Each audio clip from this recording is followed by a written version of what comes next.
வாழ்க வையகம், வாழ்க வையகம், வாழ்க வளமுடன். குரு வாழ்க, குருவே துணை. அன்பார்ந்த சான்றோர் பெருமக்களை, ஆழியார் ஜூம் இணைப்பில் உள்ள அனைத்து இருபால்மை அன்பர்களுக்கும் இனிமையான காலை வணக்கங்களும் வாழ்க வளமுடன் வாழ்த்துக்களையும் தெரிவித்துக் கொள்கிறோம். மதிப்பிற்கும் மரியாதைக்கும் உரிய பேராசிரியர் சுரேந்திரன் ஐயா அவர்கள் கடந்த 13 ஆண்டுகளாக தன்னை மனவளக்கலையில் இணைத்துக் கொண்டு சேவை செய்து கொண்டு வருகின்றார்கள். தனது கல்வி தகுதியாக BBA, CIAT, DFR முடித்துள்ள ஐயா அவர்கள் மனவளக்கலையில் அட்வான்ஸ் டிப்ளமா முடித்துள்ளார்கள். 10 ஆண்டுகளாக ஆசிரியராக தொண்டாற்றி வரும் ஐயா அவர்கள் தற்பொழுது கோபுதூர் மனவளக்கலை மன்ற அறக்கட்டளையின் துணைத் தலைவராகவும் ஐயர் பங்களா வேதாத்ரி மகர்ஷி தவ மையத்தின் பொறுப்பாளராகவும் சிறப்பாக சேவை செய்து கொண்டு வருகின்றார்கள். தனி ஆர்வத்தின் காரணமாக மலர் மருத்துவம், இயற்கை மருத்துவம், ஹோமியோபதி மருத்துவ சேவையும் ஆராய்ச்சியும் செய்து கொண்டு வருகின்றார்கள். ராஜ் டிவியின் தென் தமிழக மேலாளராக உள்ள ஐயா அவர்களின் வாழ்க்கை துணையும் மனவளக்கலை ஆசிரியராக சேவை செய்து கொண்டு வருகின்றார்கள். இத்தகைய சிறப்புகள் பெற்ற ஐயா அவர்களை தற்பொழுது சர்வ வியாபகன் என்ற தலைப்பில் சிந்தனை விருந்து அழைக்குமாறு அன்புடன் கேட்டுக்கொள்கிறோம்.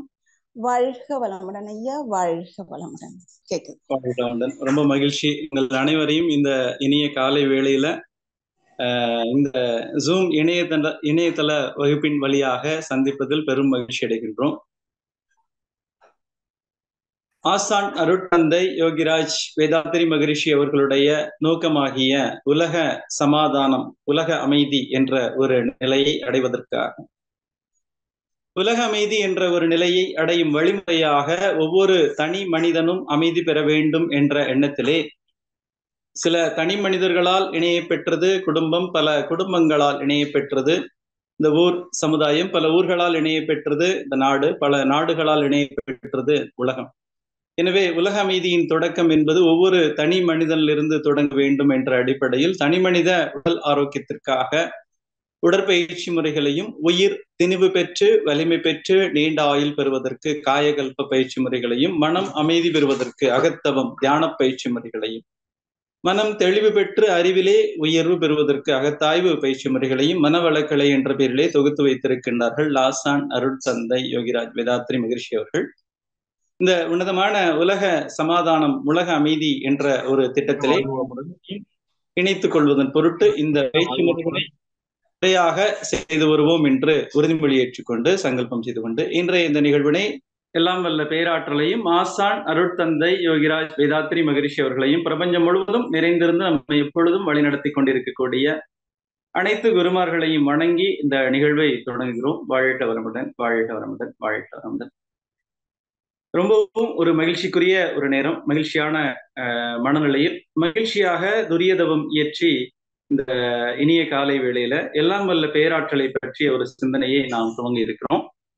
இந்த பேராற்றல் அப்படின்னு சொல்லக்கூடிய ஒரு நிலையானது நமக்கு ஆசான் அவர்கள் தத்துவமாக, பயிற்சியாக, படிநிலைகளாக பல்வேறு நிலைகளை கொடுத்திருக்கிறார்கள்.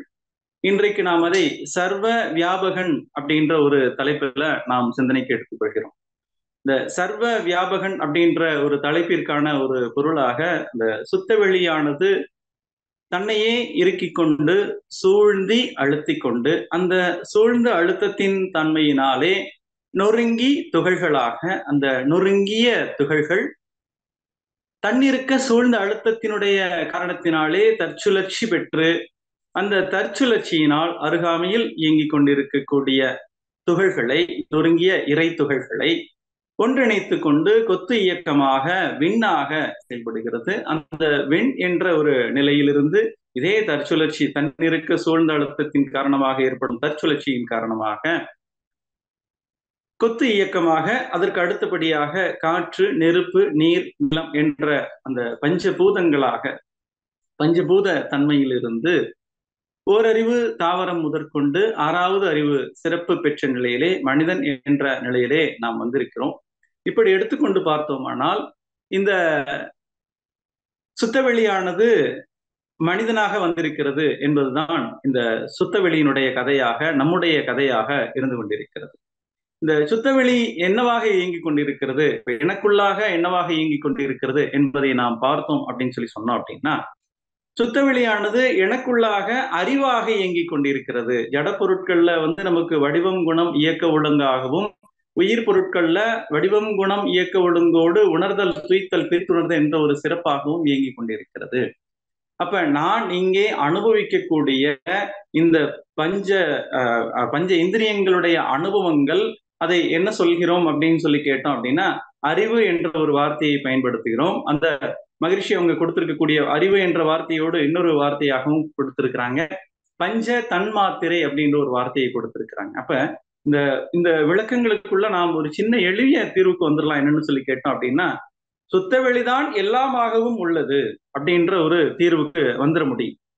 இத கருத்தாக்கத்துல நம்ம எடுத்து வச்சு மட்டும் நம்ம பார்க்காம, இதை ஒரு பயிற்சியாகவும் நமக்கு மகிழ்ச்சி அவங்க கொடுத்திருக்கிறாங்க.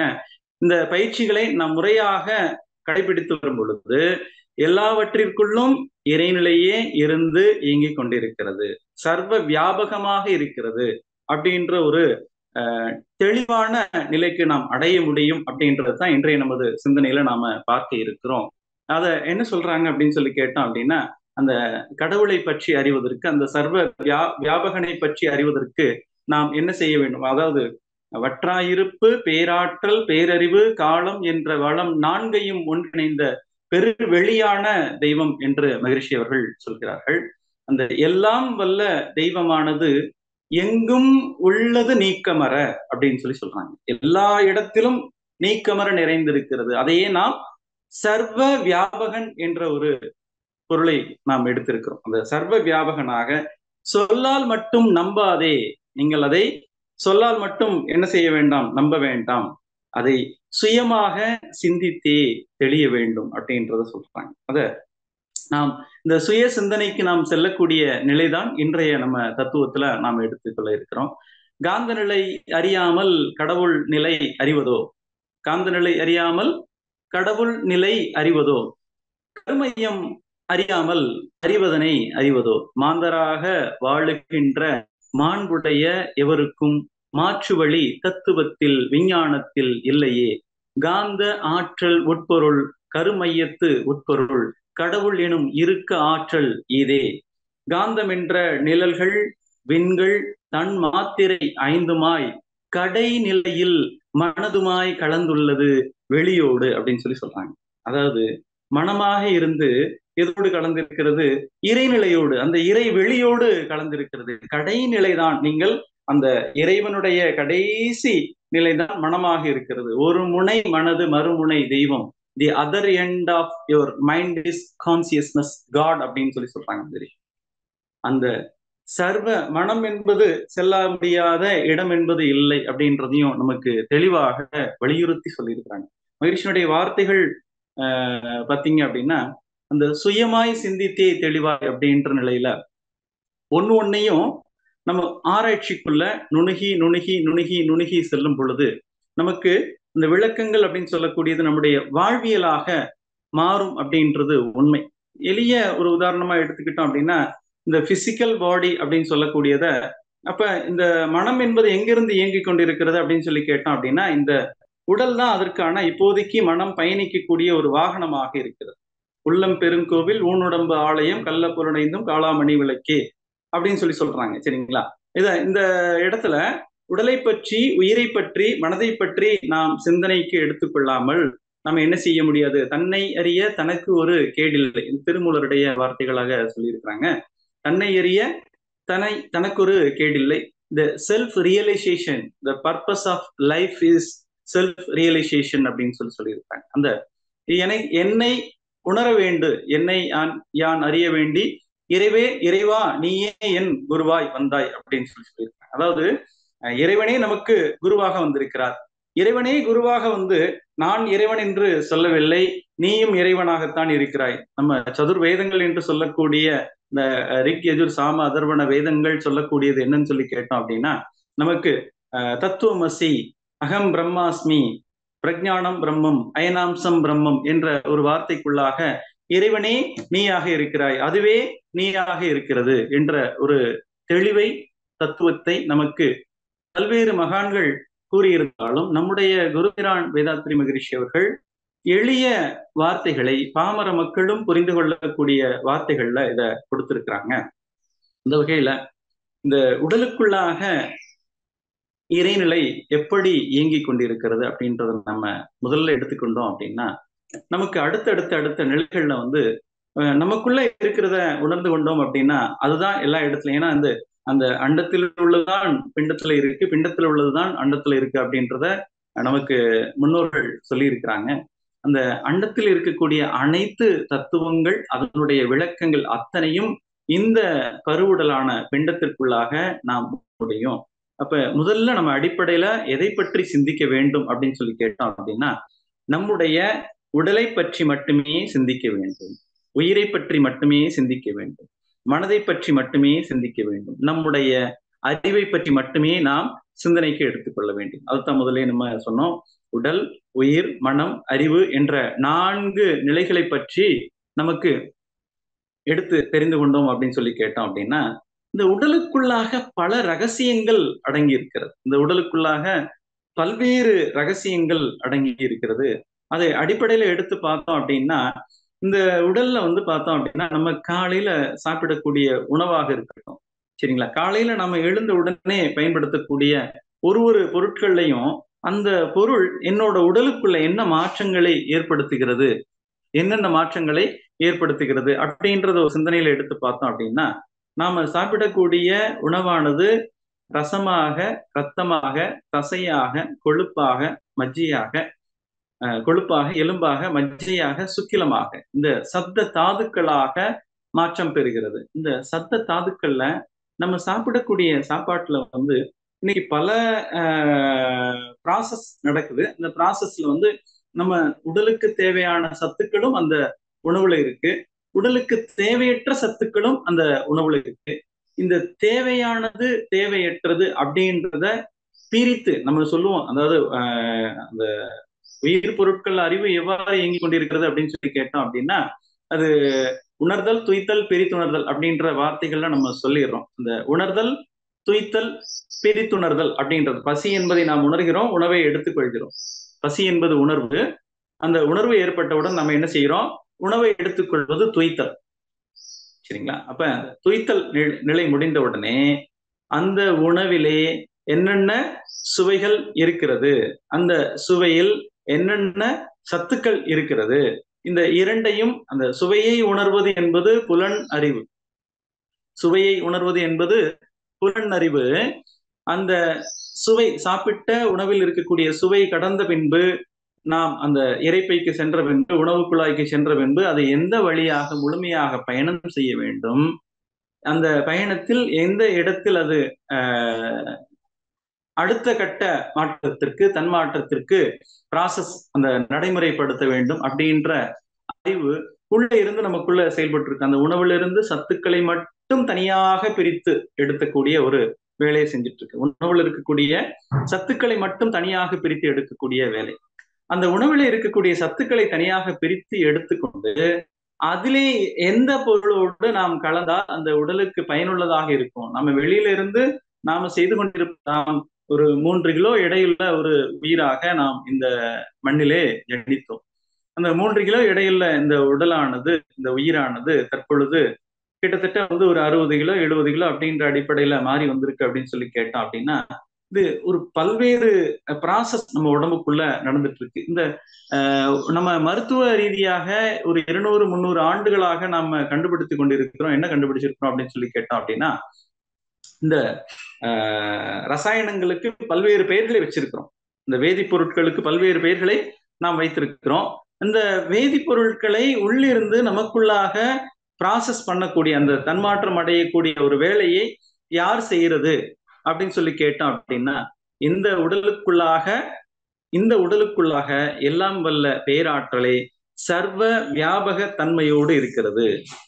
எங்கும் உள்ள எல்லாம் வல்ல தெய்வம் அது, எங்கும் உள்ளது நீக்கமற, அது சர்வ வியாபகமாக சர்வ வியாபகனாக இருக்கிறது அப்படின்ற ஒரு உண்மையை நாம் உணர்ந்து கொள்ள முடியும். அப்ப இந்த உணவானது ரசமாக, அதிலிருந்து இருக்கக்கூடிய சத்துக்களை மட்டும் பிரித்தெடுத்து ரசமாக மாற்றுகிறது. அந்த ரசம் அப்படின்னு சொல்லக்கூடிய அந்த சத்து நீரானது எதோடு கலப்புறுகிறது அப்படின்னு சொல்லி கேட்டோம் அப்படின்னா, ரத்தத்தோடு கலப்புறுகிறது. ஒரு அதிகப்படியான ஒரு தன்மையுடைய ஒரு பொருள் என்பது அந்த பொருளோடு ஒரு குறைவான தன்மையுடைய ஒரு பொருள் கலக்கும் பொழுது அந்த தன்மைக்கு ஏற்றவாறு தன்னை தன்மாற்றம் அடைய செய்து கொள்கிறது. அப்ப இந்த உணவில் இருக்கக்கூடிய சத்துக்கள் பிரித்தெடுக்கப்பட்டு ரசமாகவும் அது இரத்தமாகவும் மாற்றப்படுகிறது. அந்த இரத்தமானது உடல் முழுவதும் ஓடிக்கொண்டு எந்தெந்த இடத்திலே என்ன மாதிரியான தசைகள் தேவையோ அதற்கேற்ற மாதிரி அந்த இரத்தமானதே தசையாகவும் மாற்றம் பெறுகிறது.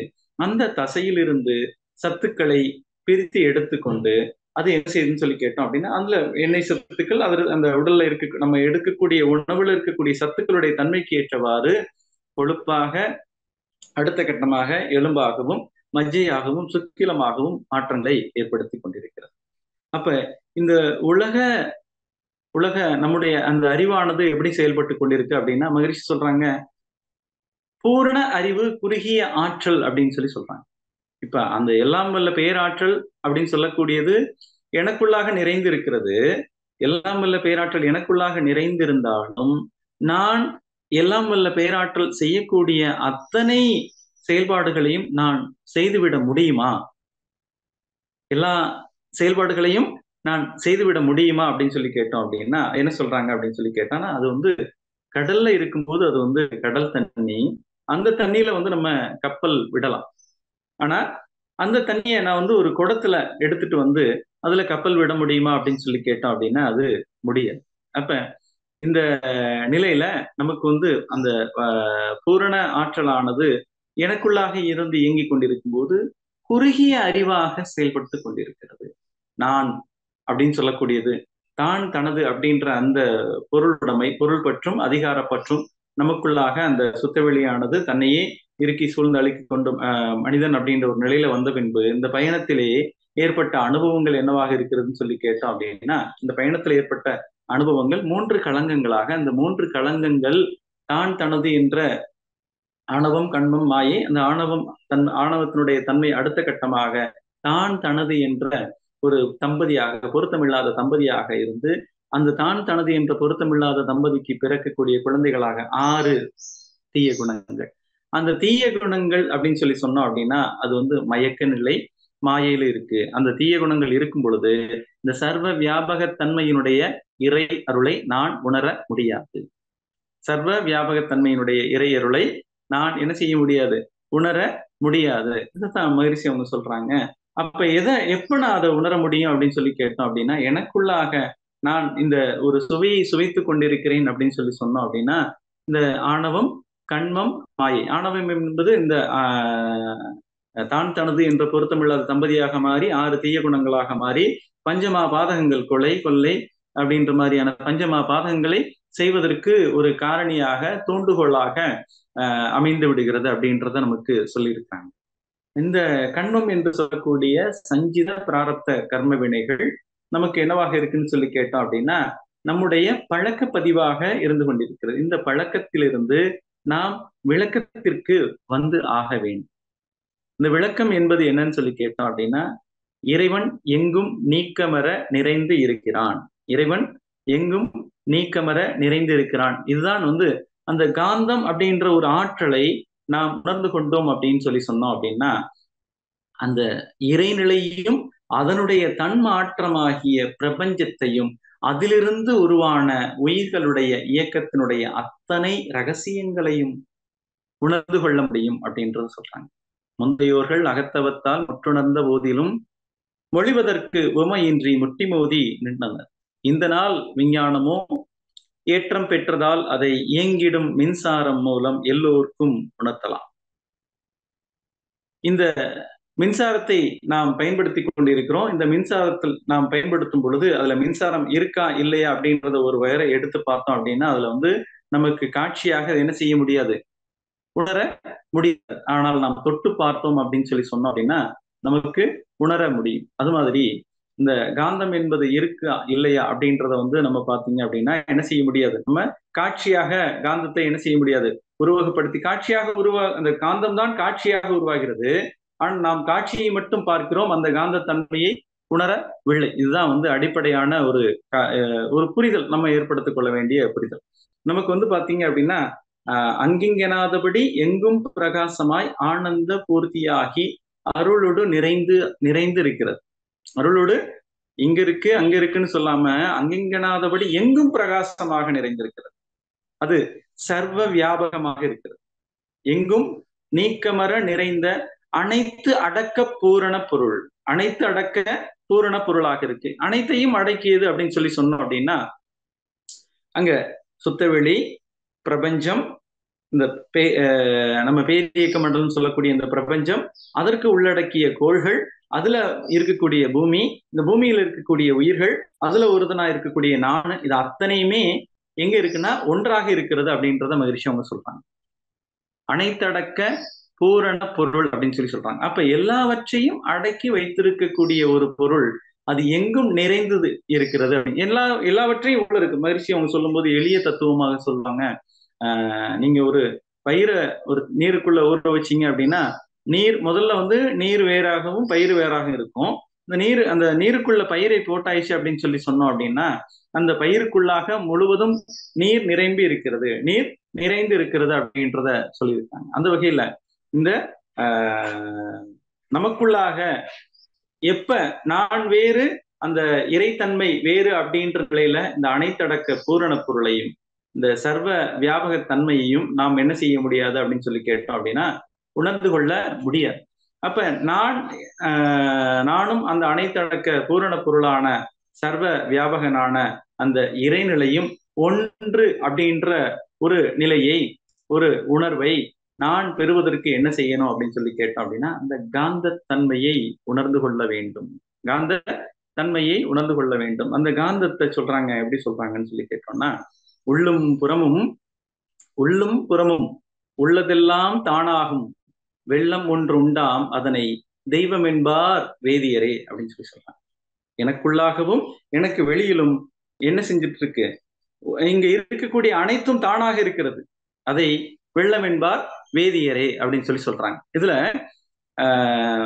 இன்னொரு இதை யாரு சொல்றாங்கன்னா பாரதி சொல்றாரு. எப்படி சொல்றாருன்னு சொல்லி கேட்டோம் அப்படின்னா அதாவது வேட்பாராய் வேண்டு பொருளாய் வேட்பாராய் வேட்பாருக்கு ஈண்டு பொருளாய். எனக்கு என்ன வேணும் அதை நான் கேட்கிறேன், சரிங்களா, இது வேட்பார், சரிங்களா. வேண்டு பொருளாய் எனக்கு என்ன வேணும்னு நான் கேட்கிறேன். எனக்கு ஒரு உணவு வேணும், ஒரு கார் வேணும், ஒரு சட்டை வேணும், இது மாதிரி ஒரு வீடு வேணும், இது மாதிரி நான் எனக்கு வேண்டு பொருள், எனக்கு என்ன பொருள் வேண்டும் அப்படின்றத நான் கேட்கிறேன், சரிங்களா. வேட்பாராய் வேண்டும் பொருளாய் வேட்பாருக்கு ஈண்டு பொருளாய். வேட்பாராய் வேட்பாருக்கு ஈண்டு பொருளாய். எனக்கு என்ன வேணும்னு நினைக்கக்கூடிய அந்த வேட்பார், நான் எனக்கு விருப்பம் என்னன்னு சொல்லி கேட்கக்கூடிய அந்த விருப்பம் வேட்பாருக்கு ஈண்டு பொருளாய். நான் என்ன பொருளாக நான் கேட்கிறேனோ இது அத்தனையும் என்னவாக இருக்குன்னு சொல்லி கேட்டோம் அப்படின்னா அந்த அனைத்தடக்க பூரண பொருள் என்று சொல்லக்கூடிய சர்வ வியாபக தன்மை, அதுக்கு பேரு சர்வ வியாபக தன்மை அப்படின்றத சொல்லியிருக்கிறாங்க. எங்கும் நிறைந்த எல்லாம் வல்ல தெய்வம் அது எங்கும் உள்ளது நீக்கமர அப்படின்றத சொல்லியிருக்காங்க. அப்ப அங்கிங்கனாதபடி எங்கும் பிரகாசமாய் ஆனந்த பூர்த்தியாகி அருளோடு நிறைந்திருக்கக்கூடியது, தன்னொருள் வெளிக்குள்ளே அகிலாண்ட கொடி எல்லாம் தங்கும்படி இச்சை வைத்த உள்ள பொருள் அது, சரிங்களா.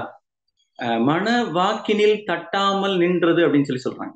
இதை வார்த்தைகளால பேசி கொண்டிருக்கிறோம். நிச்சயமாக அது எதுக்காக அப்படின்னு சொல்லி கேட்டோம் அப்படின்னா இப்படி ஒரு விஷயம் இருக்கு. ஏன்னா நம்ம எல்லாம் என்ன சொல்லியிருக்கிறாங்க மகிழ்ச்சி அப்படின்னு சொல்லி கேட்டோம்னா உலக சமாதான தூதுவர்கள் அப்படின்ற ஒரு வார்த்தையை சொல்லியிருக்காங்க. உலக சமாதான தூதுவர்கள் அப்படின்ற ஒரு வார்த்தையை சொல்லியிருக்காங்க. அப்ப இந்த உலக சமாதான தூதுவர்கள் அப்படின்னு சொல்லி வரும்போது இது நம்ம பிறர்கிட்ட ஏன்னா மொழி என்பது தோன்றியது நம்முடைய உணர்வுகளை பிறருக்கு பகிர வேண்டும், நாம் உணர்ந்த ஒரு உணர்வுகளை பிறருக்கு பகிர வேண்டும் அப்படின்ற ஒரு அடிப்படையில தான் மொழி தோன்றியது.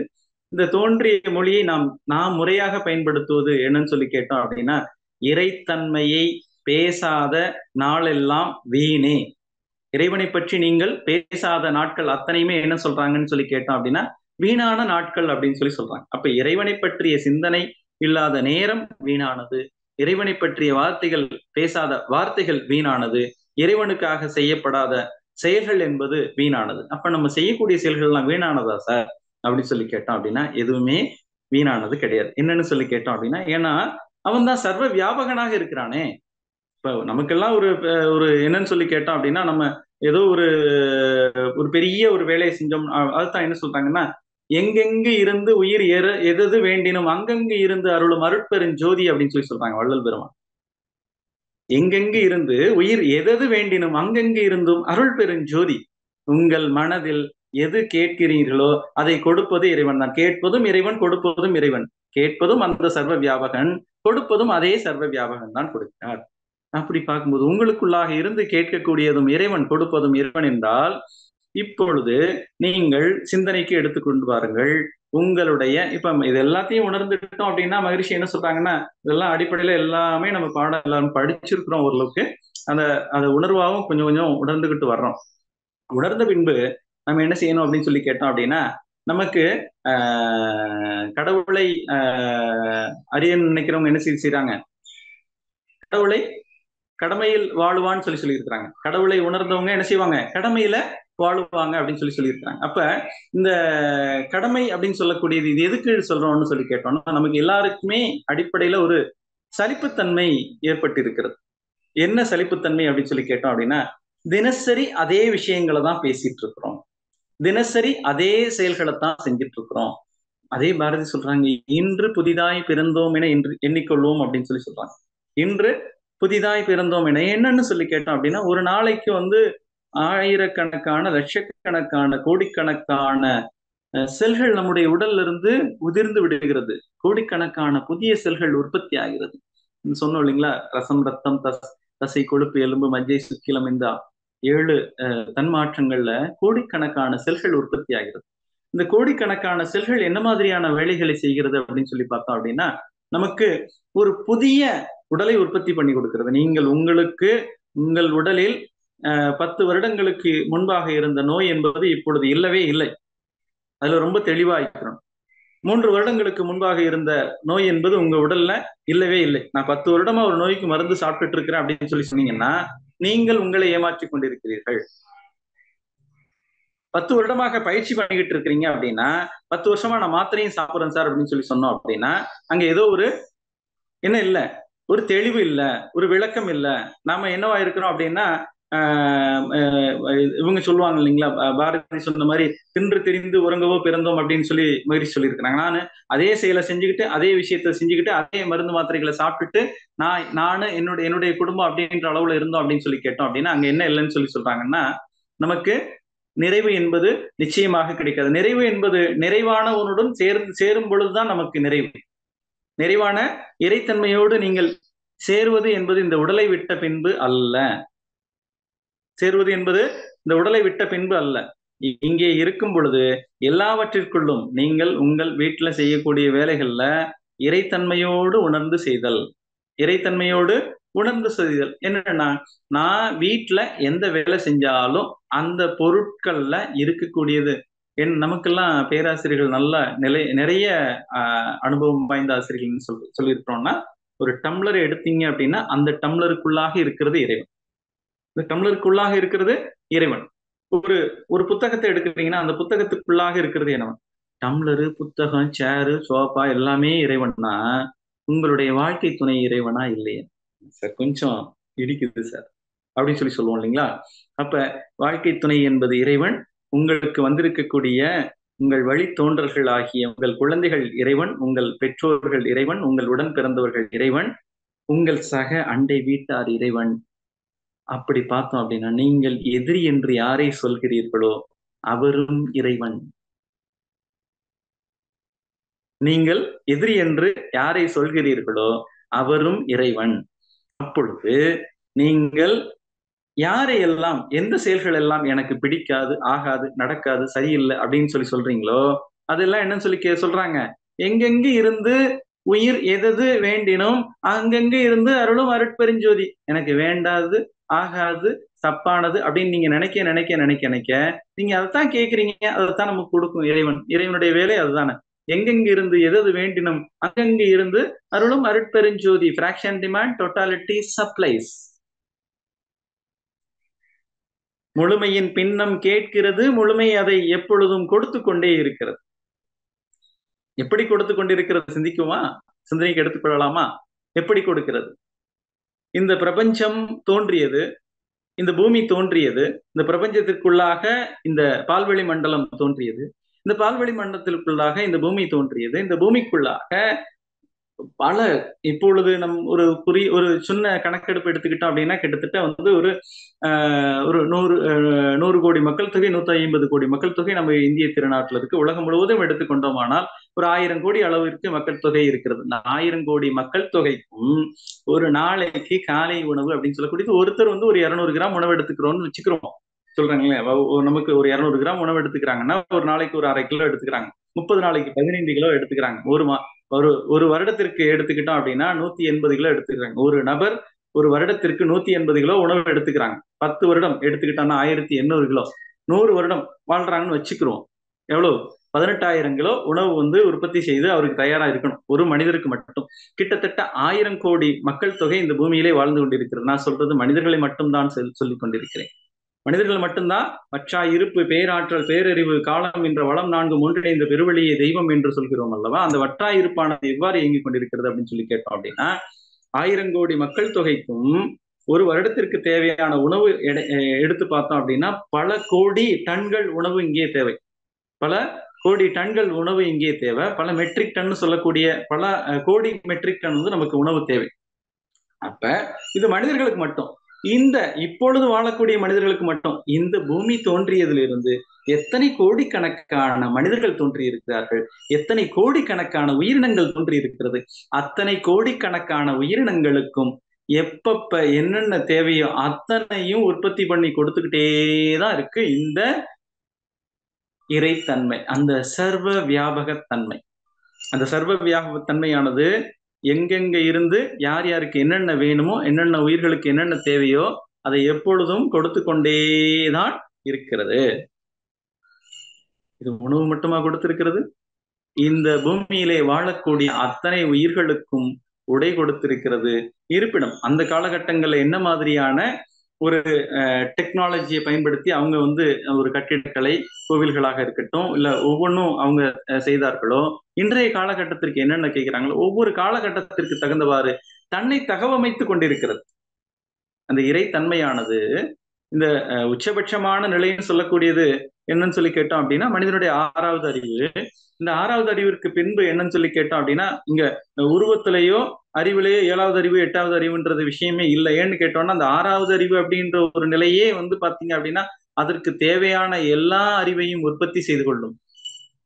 அதற்கு தேவையான எல்லா அறிவையும், ஆற்றலையும், பொருளையும் உற்பத்தி செய்து கொள்ளும். அதுதான் நம்ம வந்து பாத்தீங்க அப்படின்னா இன்னைக்கு நாம அகக்காட்சியாக நம்ம இங்க இருந்து அமெரிக்காவில் நடக்கக்கூடியதை பார்க்க முடியும் இருந்ததை தாண்டி இன்னைக்கு என்ன செஞ்சிருக்காங்க, அதற்கான கருவிகளை பயன்படுத்தி கொண்டு ஒவ்வொருத்தரும் ஒவ்வொரு ஊர்ல இருந்து நம்ம நேருக்கு நேராக பார்த்து கொண்டிருக்கக்கூடிய ஒரு வாய்ப்புகளை எல்லாம் வல்ல பேராற்றல், இந்த மொபைல் போன் என்பது ஒரு இறைவன். இந்த மொபைல் போன்ல நமக்கு எல்லா விஷயங்களும் இருக்கிறது. என்ன சொல்லிட்டோம் இல்லைங்களா, இந்த எல்லா விஷயம் சார், இதுல கெட்ட விஷயமும் இருக்கே சார். அனைத்தடக்க பூரண பொருள். அனைத்தடக்க பூரண பொருள் அப்படின்னு சொல்லி கேட்டோம் அப்படின்னா இங்க எல்லா விஷயங்களுமே இருக்கிறது. நாம் இத எதுக்காக வந்து நீங்க தினசரி எல்லாமே தத்துவமா இருக்கு, நான் என்ன செய்யறது, எல்லாமே தத்துவமா தானே இருக்கு, நான் என்ன செய்யறது அப்படின்னு சொல்லி கேட்டோம் அப்படின்னா தத்துவமா இருக்கு. இப்ப இந்த வாழ்க்கை முழுவதும் ஒவ்வொரு உயிரினங்களுக்கும் ஒரு அறிவு உண்டு. அந்த உயிரினங்கள் தன்னுடைய அறிவை தாண்டி எந்த ஒரு செயலையும் செய்வது இல்லை. தன்னோட அறிவை தாண்டி எந்த ஒரு செயலையும் செய்யறது இல்லை. அதை நம்ம என்ன செஞ்சுட்டு இருக்கோம், ஒவ்வொரு நாளும் நம்ம உணர்ந்து கொண்டிருக்கிறோம், படித்து கொண்டிருக்கிறோம். நானு என்னோட அறிவை தாண்டி என்ன செஞ்சிட்டு இருக்கிறேன், நான் செயல்பட்டு கொண்டிருக்கிறேன். என்னோட வேலையை நான் செய்யறது இல்லை. மற்றவங்க செய்யற வேலைய அவங்க சரியா செய்யறாங்களா தவறா செய்யறாங்களா அப்படின்ற விஷயத்த மட்டும்தான் நான் பார்த்துட்டு இருக்கிறேன். நான் சரியா செய்யறேனா, நானு இந்த வேலையை கரெக்டா செய்யறேனா அப்படின்றத நான் பார்த்துட்டேன் அப்படின்னா இங்க என்ன இல்லை அப்படின்னு சொல்லி கேட்டோம் அப்படின்னா நமக்கு எந்த குழப்பமும் இல்லை, எந்த ஒரு குழப்பமும் இல்லை. அப்ப நான் என்னோட வேலைகள் என்ன, இப்ப இந்த இறைவனை உணர்ந்தாச்சு அப்படின்னா கடவுளை உணர்ந்தவர் கடமையில் வாழுவார், கடமையில் வாழுவார். நீங்கள் உங்கள் வாழ்க்கை துணை என்ன சொல்றாங்கன்னா, அதாவது அவங்களை மாற்ற வேண்டும் அப்படின்றது கருத்து இல்லை, அவங்கள அதுக்கு அவங்க சொல்லக்கூடிய கருத்துக்கள் அப்படின்னு சொல்லக்கூடியது உங்கள் கடமையை மீறி ஏதாவது உள்ள வருதான்னு பாத்தீங்கன்னா நிச்சயமா இருக்காது. நிச்சயமாக இருக்காது. உங்கள் வாழ்க்கை துணை சொல்லக்கூடிய விஷயங்கள் உங்கள் கடமைக்குள்ளாகத்தான் இருக்கும். அப்ப கடவுளை உணரலைன்னு தானே அர்த்தம். நான் அதை செய்யல, எனக்கு கோவம் வருது, எனக்கு எரிச்சல் வருது அப்படின்னு சொல்லி சொன்னோம்னா நான் கடவுளை உணரல. உங்கள் வாழ்க்கை துணை உங்களுக்கு ஒரு திருத்தத்தை சொல்றாங்க, நல்ல விஷயமா இருந்தா பாராட்டுறாங்க. நல்ல விஷயம், நீங்க செய்யக்கூடிய நல்ல விஷயங்கள் அத்தனையுமே, நல்ல உணவு செஞ்சிருக்கிறீங்க, நல்ல பாராட்டுறாங்க. சரிங்களா? நீங்க நல்லா நிறைய சம்பாரிச்சு கொண்டு போய் வீட்டுல கொடுக்குறீங்க. ஒரு கணவர் இருக்கிறீங்க அப்படின்னா நீங்க நிறைய சம்பாரிச்சு அவங்களுக்கு கொண்டு போய் கொடுக்குறீங்க அப்படின்னா என்ன செய்யறாங்க? பாராட்டுறாங்க. முகம் மலர்ந்து அவங்க பாராட்டுறாங்க இல்லைங்களா? அப்ப அந்த அந்த சர்வ வியாபக தன்மையானது உங்க கூடவே இருக்கிறது, உங்களுக்குள்ளாக இருக்கிறது. உங்கள் உடலாக இருக்கிறது, உயிராக இருக்கிறது, மனமாக இருக்கிறது, வாழ்க்கை துணையாக இருக்கிறது, குழந்தைகளாக இருக்கிறது, அது சகோதர சகோதரிகளாக இருக்கிறது, பெற்றோராக இருக்கிறது, அண்டை வீட்டாராக இருக்கிறது, நம்முடைய அலுவலகத்திலே அதிகாரியாக இருக்கிறது. இதுதான் சர்வ வியாபகத்தன்மை. உங்களை யாரும் உங்களுடைய கடமையை தாண்டி யாரும் என்ன செய்ய முடியாது அப்படின்னு சொல்லி கேட்டோம் அப்படின்னா விமர்சனம் செய்ய முடியாது. விமர்சனம் செய்ய முடியாது. அந்த சர்வ வியாபகத்தன்மை அதை நாம் உணர்ந்து கொண்டோமானால் நம்முடைய ஒவ்வொரு செயலும் என்னவாக இருக்கும் அப்படின்னு சொல்லி கேட்டோம் அப்படின்னா அந்த சர்வ வியாபகத்தன்மையோடு இறைத்தன்மையோடு தான் இருக்கும். இறைத்தன்மையோடு செய்யக்கூடிய எந்த ஒரு செயலையும் அனைவரும் நிச்சயமாக ஏற்றுக்கொள்வர். அந்த செயல்ல ஏதோ ஒரு ஏற்ற இறக்கங்கள், ஒரு குறைபாடுகள் இருக்கு அப்படின்னு சொல்லி சொன்னோம் அப்படின்னா அதை திருத்துவதற்காக பிறர் நம்மை ஏதாவது சொல்லும் பொழுது நாம் அதை என்ன செய்ய தேவையில்லை, திருத்தி கொள்ளத்தான் வேண்டும். அதுல வந்து நான் எல்லாமே பர்ஃபெக்டா செய்யறேன் சார், எனக்கு எந்த ஒரு இதுவும் இல்லை அப்படின்னு சொல்லிட்டோம் அப்படின்னா நம்ம அதை பெருசா என்ன செய்ய வேண்டாம், அதற்கு மதிப்பு கொடுக்க வேண்டாம். அதுதான் சொல்லியிருக்கிறாங்க இல்லைங்களா, அலட்சியப்படுத்த வேண்டிய கவலைகள் அப்படின்னு சொல்லிட்டு. உங்களுக்கு மேல வந்து அந்த குற்றமே இல்லை அப்படின்னு சொல்லியாச்சுன்னா நீங்க அந்த வார்த்தைகளுக்கு மதிப்பு கொடுக்க வேண்டிய அவசியம் என்பது இல்லை. ஏனென்றால் நீங்கள் அந்த வார்த்தைக்கு மதிப்பு கொடுக்கும் பொழுதுதான் உங்களுக்குள்ளாக எண்ண ஓட்டங்கள் அதிகரிக்கிறது. அந்த எண்ண ஓட்டங்கள் அதிகரிக்கும் பொழுது மன அலைச்சுழலானது கூடுகிறது. அந்த மன அலைச்சுழல் கூடும் பொழுது நம்ம 1 to 3 frequency 0 to 3 frequency அப்படின்னு சொல்லி வரும்போது என்னவா இருக்கிறோம், இறைநிலைய உணர்வோடு இருக்கிறோம். 4 to 7 அப்படின்ற frequency போகும்போது பாத்தீங்க அப்படின்னா அந்த ஆராய்ச்சி மனநிலையில இருக்கிறோம். 8 to 13 அப்படின்ற நிலையில வரும்போது உணர்வு நிலையில இருக்கிறோம். மன அலைச்சூழல் கூட கூட கூட கூட நம்ம 14க்கு மேல போயாச்சு அப்படின்னா உணர்ச்சி நிலைக்கு போயிடும். அப்ப உணர்ச்சி நிலைகள் போயாச்சு அப்படின்னா இந்த அத்தனை தன்மைகளும் இங்க வந்துடும். முதல்ல சொன்னோம் இல்லைங்களா, இந்த 6 தீய குணங்கள். இந்த 6 தீய குணங்களை என்னவாக மாற்றணும்னு சொல்லி கேட்டோம் அப்படின்னா 6 நல்ல குணங்களாக மாற்ற வேண்டும். 6 நல்ல குணங்கள் என்பது நிறைமனம், பொறுமை, ஈகை, கற்பு நெறி, சமநோக்கு, மன்னிப்பு. இந்த 6 நல்ல குணங்கள் எனக்குள்ளாக இருக்கக்கூடிய 6 தீய குணங்களை நீக்கிவிட்டு 6 நல்ல குணங்களை நான் ஏற்படுத்தி கொண்டேன் அப்படின்னு சொன்னோம் அப்படின்னா அங்க வந்து என்ன இருக்கு அப்படின்னு சொல்லி கேட்டோம்னா அந்த சர்வ வியாபக தன்மை மட்டுமே நிறைந்திருக்கிறது. எல்லாம் வல்ல அந்த அனைத்தடக்க பூரண பொருள் மட்டுமே நிறைந்திருக்கிறது. அனைத்தடக்க பூரண பொருள். அந்த அனைத்தடக்கம்னு சொல்லி சொன்னோம் அப்படின்னா நீங்கள் இறைவனாக இருக்கிறீங்க. இப்ப வந்து உங்களுக்குள்ளாக இருக்கக்கூடியது நீங்கள் நல்லவராக இருக்கலாம், கெட்டவராக இருக்கலாம். நான் வந்து தனிப்பட்டு இந்த குழுமத்துல இருக்கக்கூடிய இந்த ஜூம் மீட்டிங்ல இருக்கக்கூடிய நபர்களுக்காக மட்டும் இந்த வார்த்தைகள் அல்ல, நம்ம இந்த சமூகத்துல இருக்கக்கூடிய அனைத்து மக்களுக்குமான வார்த்தைகளாகத்தான் சொல்கிறோம். இந்த நல்லவராக இருந்தாலும் சரி, கெட்டவராக இருந்தாலும் சரி, அவர்களுக்குள்ளாகவும் அந்த இறைத்தன்மையானது எப்பொழுதும் இயங்கிக் கொண்டேதான் இருக்கிறது. அந்த இயக்கத்திற்கு தகுந்தவாறு என்னவாக இருக்குன்னா இறைத்தன்மையை பொறுத்த வரைக்கும் நல்லது கெட்டது அப்படின்ற விஷயமே இல்லை. ஏன்னா இங்க நமக்கு குர்ஆன்ல சொல்லப்பட்டிருக்கிறது உமது விரோதிக்கும் யாமே உணவளிக்கிறோம் அப்படின்னு சொல்றாங்க.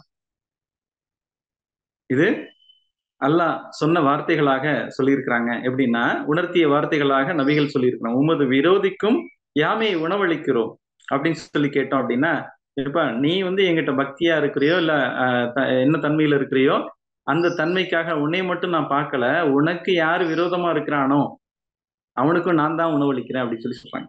அப்ப அந்த அன்பு, அந்த கருணை அப்படின்னு சொல்லக்கூடியது யாருக்கு உண்டு அப்படின்னு சொல்லி கேட்டோம் அப்படின்னா நமக்கும் உண்டு.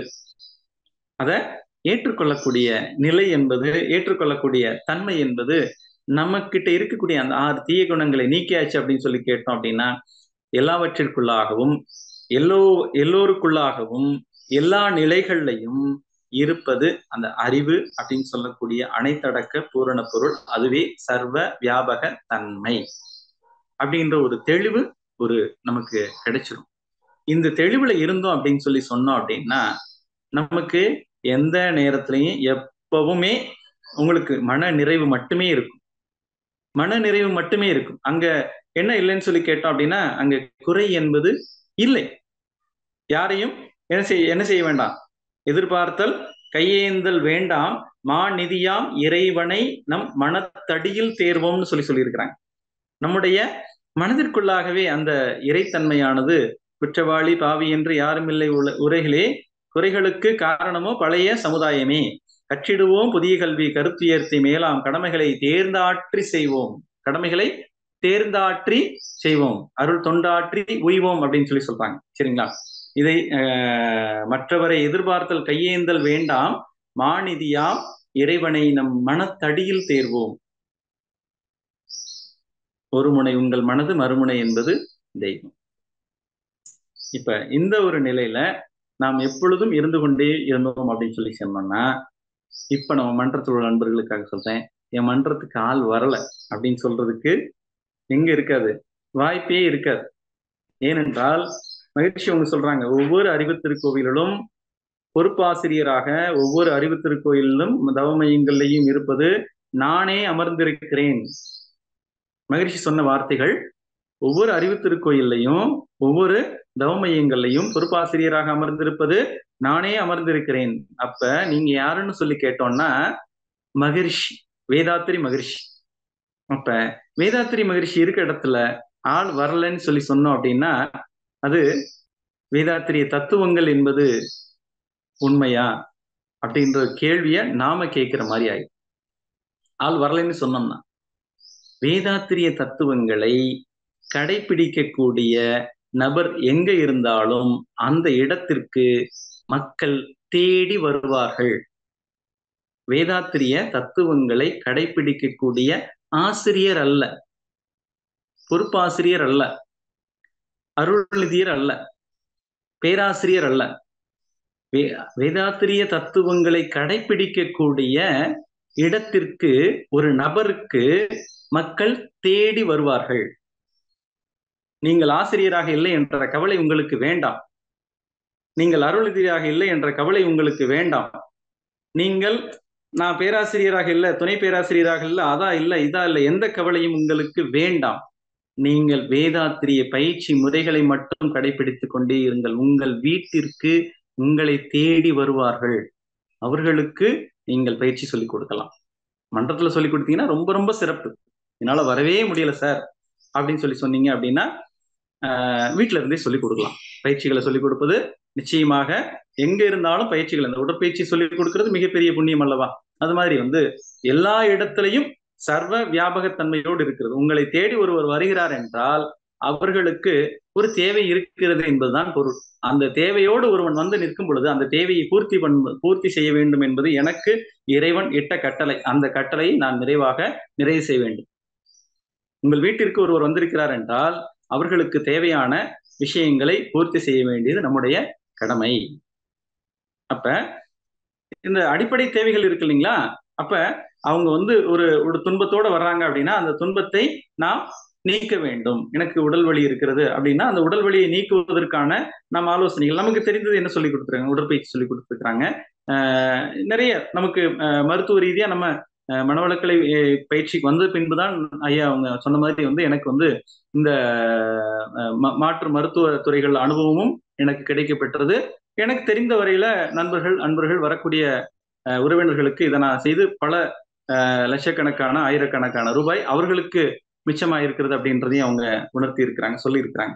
அதை இதை பாத்தீங்க அப்படின்னா நம்மளால உங்ககிட்ட மறைபொருள் விளக்கம் அப்படின்ற ஒரு புத்தகத்துல மகிழ்ச்சி அவங்க சொல்றாங்க. என்ன சொல்றாங்கன்னு சொல்லி கேட்டோம் அப்படின்னா, உங்களுக்கு நீங்க முழுமையாக இந்த தத்துவம் எல்லாம் நான் உணரல சார் அப்படின்னு சொல்லிட்டு நீங்க கஷ்டம்லாம் பட வேண்டாம். நான் இந்த தத்துவத்தை முழுமையா என்னால உணர முடியல, நான் எனக்கு இறைத்தன்மைன்னா என்னன்னு தெரியாது, நீங்க சொல்றதை மட்டும்தான் கேட்டே இருக்கேன், எனக்கு இன்னும் அந்த உணர்வு வரல, நான் சரியா தவம் பண்ணல, எதுவுமே வேண்டாம், என்ன உணர்ந்து இருக்கிறீங்களோ இதை அப்படியே சொன்னா போதுன்றாங்க. இதை அப்படியே சொன்னீங்கன்னா போதும். இன்னைக்கு உங்கள்கிட்ட இருக்கக்கூடிய நீங்கள் கடைபிடிக்கக்கூடிய விஷயங்களை மட்டும் சொன்னீங்கன்னா போதும், வேற எதையுமே சொல்ல வேண்டாம். அப்ப கடைபிடிக்கிற விஷயங்களை சொல்லணும் அப்படின்னா நான் கடைபிடிக்கணும். உடற்பயிற்சி, இந்த உடல் என்பது உள்ளம் பெருங்கோவில் ஊனுடம்பு ஆலயம், சரிங்களா? உடம்பினை முன்னம் இழுக்கென்று இருந்தேன், உடம்பின் உள்ளே ஒரு பொருள் கொண்டேன், உடம்பினை உள்ளே உத்தமன் குடி கொண்டிருக்கிறான் என்று உணர்ந்து உடம்பினை யான் இருந்து ஓம்புகின்றேன் அப்படின்னு சொல்றாங்க, சரிங்களா? ஐயப்படாது அகத்தது உணர்வானை தெய்வத்தோடு ஒப்ப குழல் அப்படின்னு சொல்லியிருக்கிறாங்க இல்லைங்களா? அப்ப அது மாதிரி உங்களுக்குள்ளாக எந்த ஒரு ஐயம் தெரிவு அற நீங்கள் உங்களுக்குள்ளாக இறைவன் இருக்கிறான் என்பதை முழுமையாக உணர்ந்து கொண்டு உடலோம்பல் ஒரு இறை வழிபாடு அப்படின்றத சொல்லியிருக்கிறாங்க மகிழ்ச்சி. உங்கள் உடலை நீங்கள் ஒரு கோவில் இருக்கு அப்படின்னு சொன்னோம்னா அந்த கோவில்ல வந்து ஆகம விதிமுறைகள் அதெல்லாம் சொல்றாங்க இல்லைங்களா, அதெல்லாம் உண்மைதானே? அப்ப இந்த உடல் என்பது இறைவன் குடிகொண்டிருக்கக்கூடிய இடம், சரிங்களா? இறைவன் குடிகொண்டிருக்கக்கூடிய இடம். இந்த உடலை தினசரி அந்த கோவில்ல வந்து பார்த்தோம் அப்படின்னு கேட்டோம் அப்படின்னா என்ன இருக்கு கோவில்ல? தினசரி என்னென்ன ஊத்தி அபிஷேகம் பண்றாங்க பாருங்க, சரிங்களா? நீரால் அபிஷேகம், விபூதியால் அபிஷேகம், சந்தன அபிஷேகம், குங்கும அபிஷேகம், தேன் அபிஷேகம், நெய் அபிஷேகம், பால் அபிஷேகம், இது மாதிரி பல பொருட்களோடு அபிஷேகம் பண்ணிட்டு இருக்காங்க. நமக்கு இந்த அபிஷேகம் எல்லாம் உள்ள நடந்துகிட்டே தான் இருக்கு. ரசமாக, ரத்தமாக, தசையாக, கொழுப்பாக, எலும்பாக, மத்தியாக, சுக்கிலமாக இந்த மாற்றம் என்பது நடந்து கொண்டேதான் இருக்கிறது. இந்த மாற்றம் நடந்து கொண்டே இருக்கிறது அப்படின்னு கேட்டோம்னா இதுல மிக சிறந்த அபிஷேகம் என்பது நீங்கள் செய்யக்கூடிய காயகல்பம் தான். இந்த உடலை மேல இருந்து என்ன செய்யறாங்க, அபிஷேகம் செய்யற மாதிரி பாவனை பண்ணிக்கணும்னு சொல்றாங்க இல்லைங்களா? வந்து போய் சொல்லிட்டாங்க, தெரிஞ்சோ தெரியாமலோ அந்த வார்த்தையை பயன்படுத்திட்டாங்க. அப்ப அடுத்தது பார்த்தோம் அப்படின்னு கேட்டோம்னா என்னன்னா, உடற்பயிற்சி என்பது ஒரு ஆலய வழிபாடு, காயகல்பம் என்பது ஒரு ஆலய வழிபாடு, தவம் என்பது ஆலய தூய்மை, ஆலய தூய்மை, தவம் என்பது ஆலய தூய்மை, சரிங்களா? அந்த கோவில்ல போய் உழவார பணி செய்யறதுக்கு அத்தனை புண்ணியங்களும் நீங்கள் தவம் செய்தால் உண்டு. அகத்தாய்வு என்பது ஒரு ஆலய வழிபாடு தான், சரிங்களா? அப்ப இந்த உடற்பயிற்சியாக இருக்கட்டும், காயகல்பமாக இருக்கட்டும், தவமாக இருக்கட்டும், அகத்தாய்வாக இருக்கட்டும், இதை தொடர்ந்து செய்ய செய்ய செய்ய உங்களுக்குள்ளாகவும் இந்த சர்வ வியாபக தன்மையானது, எல்லாம் வல்ல தெய்வமானது, அனைத்தடக்க பூரண பொருளானது, அந்த பாய்ம பொருளானது நிரம்பி இருப்பதை நீங்கள் உணர்வாக பெற்றுக்கொண்டே இருக்கலாம் என்று சொல்லி இந்த நிகழ்வை நிறைவு செய்கிறோம். வாழ்க வளமுடன், வாழ்க வளமுடன், வாழ்க. தற்பொழுது ஐயா அவர்கள் நம்முடைய கேள்விகளுக்கு சிறப்பாக பதில் அளிக்க இருக்கின்றார்கள். கேள்வி கேட்க விரும்பும் அன்பர்கள் தங்களுடைய கைபேசியை தாங்களே அன்மியூட் செய்து கொண்டு கேள்விகளை மட்டும் சுருக்கமாக கேட்கும் பொழுது அனைவருக்கும் அது பயனுள்ளதாக அமையும் என்பதை தெரிவித்துக் கொள்கிறோம். இப்ப வாய்ஸ் தெளிவா இருக்குங்களா? வாழ்க வளமுடன். கரெக்டா இருக்குங்க, வாழ்க வளமுடன். வாழ்க வளமுடன் ஐயா, நன்றிகள் ஐயா. முதலாவது அன்பராக மகேஸ்வரன் அவர்களை அழைக்கின்றோம். வாழ்க வளமுடன் ஐயா, உங்களுக்கு அன்மியூட் கொடுத்துருக்கு, நீங்க அன்மியூட் பண்ணிட்டு பேசலாம். ஒரு முறை மட்டும் மைக்க டச் பண்ணுங்க. வாழ்க வளமுடன் ஐயா. மகேஷ், சாரி மதீஸ்வரன் ஐயா. ஐயா மாதேஸ்வரன் ஐயா, வாழ்க வளமுடன். வாழ்க வளமுடன். சரி, திருப்பூர்ல இருந்து பேசுறேங்க. எனக்கு ஒரு டவுட் என்னன்னு சொன்னாக்க, இன்னைக்கு வாழ்க்கை மலர்கள் புத்தகத்துல சுவாமிஜி வெற்றிக்கு வழி அப்படிங்கிற தலைப்புல அவருடைய சாரம் சொல்லியிருக்காங்க. அதாவது நாம பிறருக்கு உதவி செய்யற போது நம்மளுக்கு அதனால ஏதாவது உதவி, அதாவது பாதகம் வந்துடாம பார்த்து உதவி செய்யணும். அதனால நம்மளுக்கு பிரச்சனை வந்துருச்சுன்னு சொன்னா அப்ப அதுல இருந்து நம்ம பிரச்சனையை தீர்க்கிறதுக்கு இன்னொருத்திட்ட போய் நிற்கணும் அப்படிங்கிற ஒரு தலைப்புல பேசியிருக்காங்க. சாமிஜியினுடைய இன்னொரு கோட்டு, நன்மை பிறர்களித்து நட்டத்தை தான் நேர்ப்போர் ஈசன் நிலை உணர்ந்தோர் அப்படின்னு சொல்லி இன்னொரு இடத்துல சொல்றாங்க. ஏதோ ஒரு நல்ல கருத்தோட தான் சொல்லியிருப்பாங்க, அதுக்கு உண்டான ஒரு எக்ஸ்பிளனேஷன் கிடைக்குது. கேக்குதுங்களா? கேக்குதுங்க, வாழ்க வளமுடன்.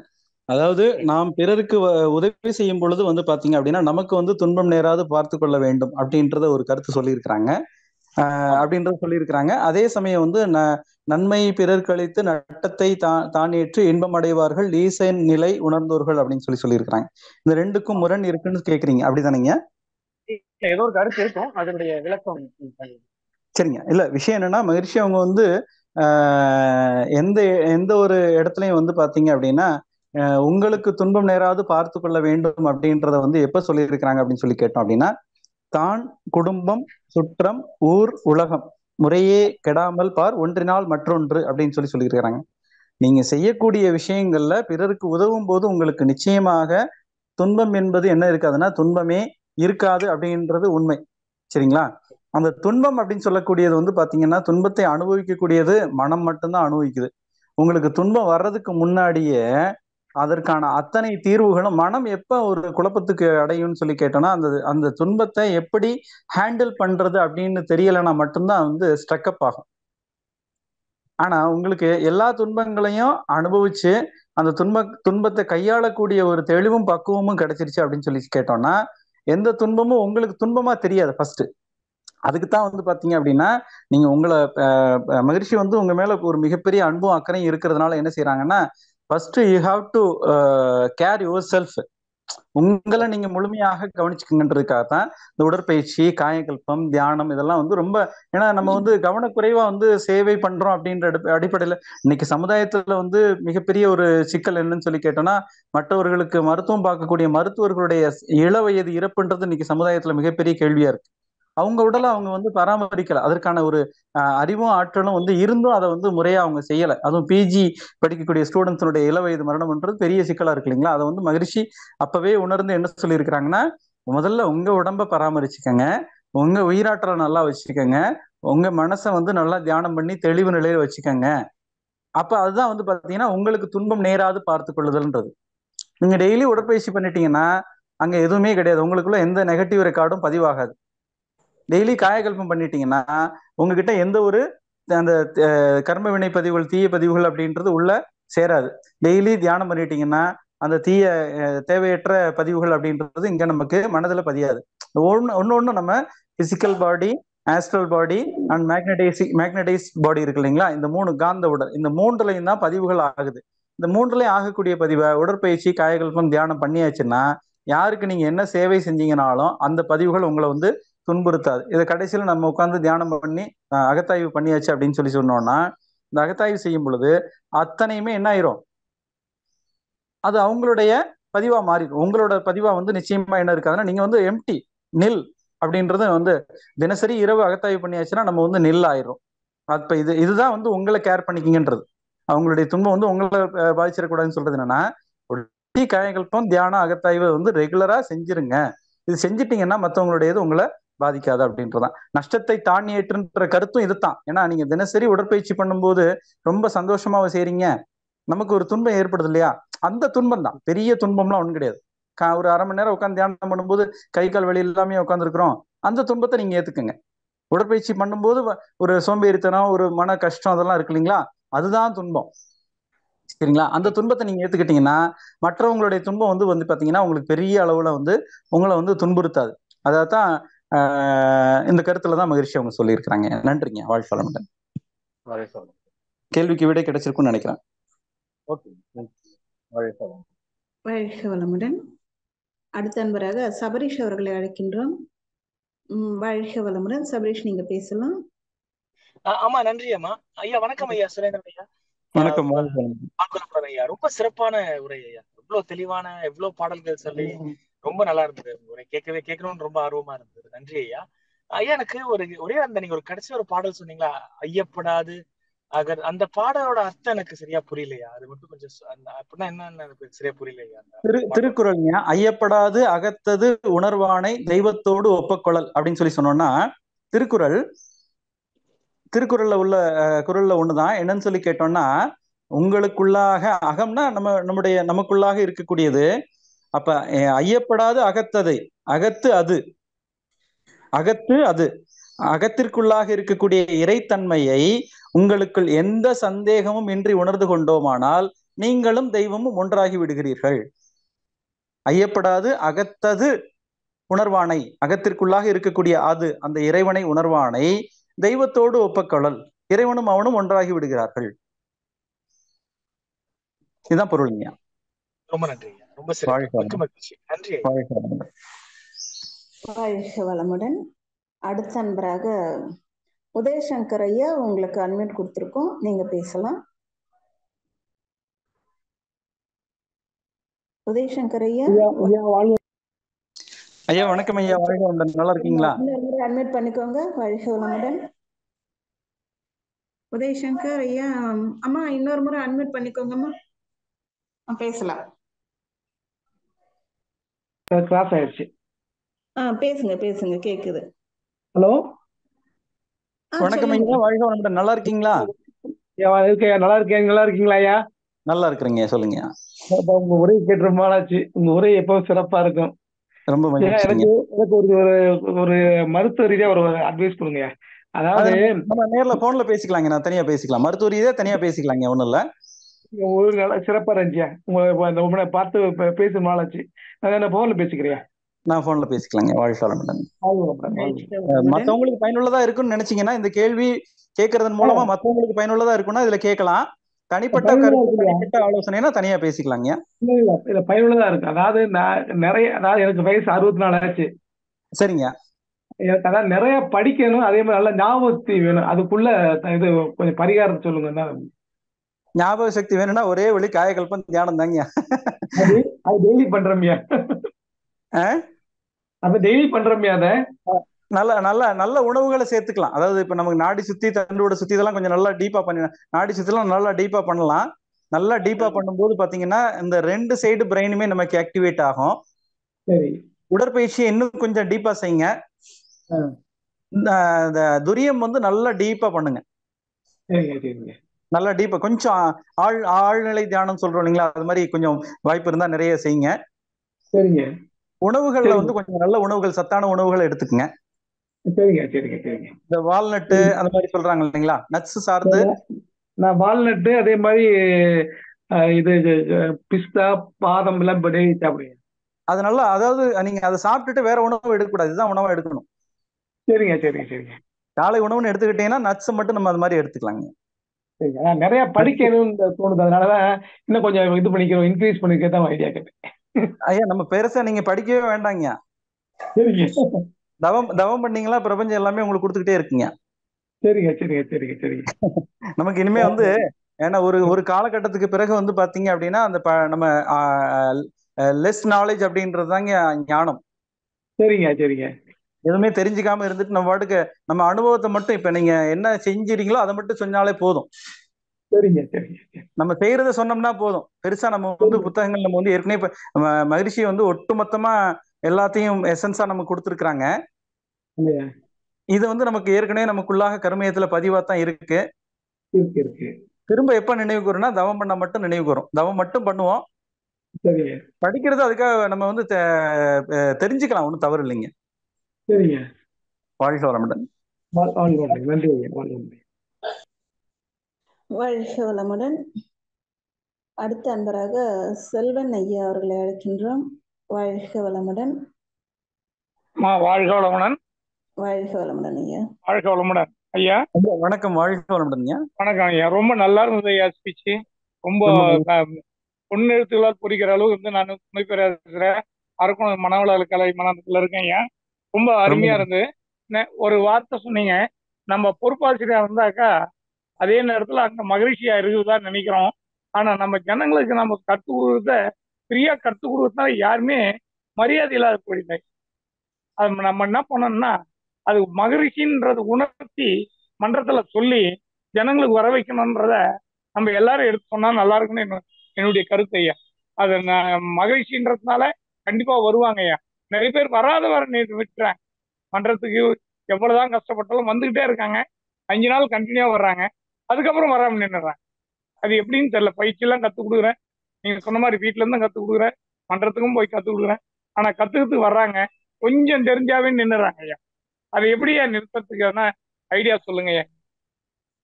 அதாவதுங்க அவங்க வராததுக்கு காரணம் வந்து பாத்தீங்கன்னா பல காரணங்கள் இருக்கலாம். அவங்களுடைய குடும்ப சூழல் இருக்கலாம், அவங்களுடைய பொருளாதார சூழல் இருக்கலாம், அது மாதிரி பல காரணங்கள். அவங்களுடைய கர்ம வினை அப்படின்ற ஏதோ ஒரு காரணம் சொல்றோம் இல்லைங்களா, அது மாதிரியான காரணங்கள் இருக்கலாம்.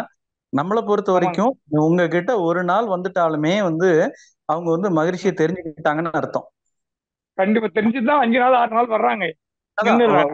ஒரே ஒரு நாள் வந்தாலுமே அவங்க கிட்ட என்ன பதிவு பண்ணியிருக்கிறோம்னா ஒட்டுமொத்தமா வந்து நமக்கு உண்மைதான். மகிழ்ச்சியை அறிமுகப்படுத்தி இருக்கிறோம். மன்றத்துக்கு உள்ள ஆமாங்க. வந்துட்டாங்கன்னாலே அவங்க வந்து பாத்தீங்க அப்படின்னா மறுபடியும் எப்படியாவது வந்துருவாங்க. நீங்க அவங்கள பத்தி ரொம்ப கவலை, வராதவங்கள பத்தி பெருசா கவலைப்பட வேண்டாம். சரிங்க ஐயா, நன்றி. சரிங்களா? நல்ல நிச்சயமா அருமையா திரும்ப இருந்தது உங்க speech. நிச்சயமா ஆ, திரும்ப சொல்லுங்க. வருவாங்க. நம்ம எப்பொழுதும் போல ஒரு நபர் சரி, இருந்தாலும் அங்க உட்கார்ந்து நம்ம கூட்டத்தவம் பண்ணணும். நபரே இல்லைன்னா கூட நான் போயிட்டு உட்காந்துங்க ஐயா. காலையில 5:30 போயிடுவேன். ரொம்ப 7 அருமை, வரையும் அங்க மன்றத்துல தான் இருப்பேன். ரொம்ப அருமை, அதுக்கப்புறம் தான் வீட்டுக்கு வர்றேன் நானு. இப்ப ரொம்ப நல்லா அருமை. செஞ்சுக்கிட்டு இருக்கேன். நன்றிங்க ஐயா. வாழ்க. வாழ்க வளமுடன். வாழ்க வளமுடன். அடுத்த அன்பராக கிருபாநிதி அம்மா அவர்களை அழைக்கின்றோம். அம்மா வாழ்க வளமுடன்.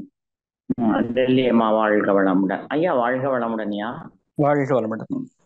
ஐயா என்னுடைய சூழ்நிலை காரணமா கடைசி 20 நிமிஷம் தான் உங்க ஸ்பீச் கேட்க முடிஞ்சது. இப்ப நீங்க கேள்வி பதில் சொன்னீங்க, இந்த யூடியூப்ல வரையில தான் கேட்கணும். ஐயா அதாவது இப்ப நீங்க எல்லாருக்கும் சொன்னது கடைசியா நீங்க பேசுனதை வச்சு நான் கேட்கிறேன். ஒரு அருள்காப்பு இப்ப நம்ம கிட்ட உதவின்னு வராங்களோ, நம்ம உதவின்னு போறோமோ, அது நம்மளுடைய கர்ம வினைக்கு ஏற்றபடி நடக்குது அப்படிங்கிற திருப்தியோட நிம்மதியா இருக்கும். அதுல எல்லாம் எந்த சபலம் கூட கிடையாது. அவங்களுக்கு நம்ம செஞ்சோமே, அவங்க நமக்கு செய்யணுமே, அப்படிலாம் இல்லையா? ஆனா இப்போ ஒரு இடத்துக்கு போகையில நமக்கு எல்லாம் வெற்றிகரமா முடிய போகுது மாதிரி ஒரு அல்கா போட்டு வாழ்த்தி ஒரு தவம் செய்யறதே சொல்லுங்களேன், உட்கார்ந்தோம்னா அப்ப சில சமயம் சந்தர்ப்ப சூழ்நிலை 10 ஏதாவது ஒரு சூழ்நிலை டிஸ்டர்ப் ஆகுது.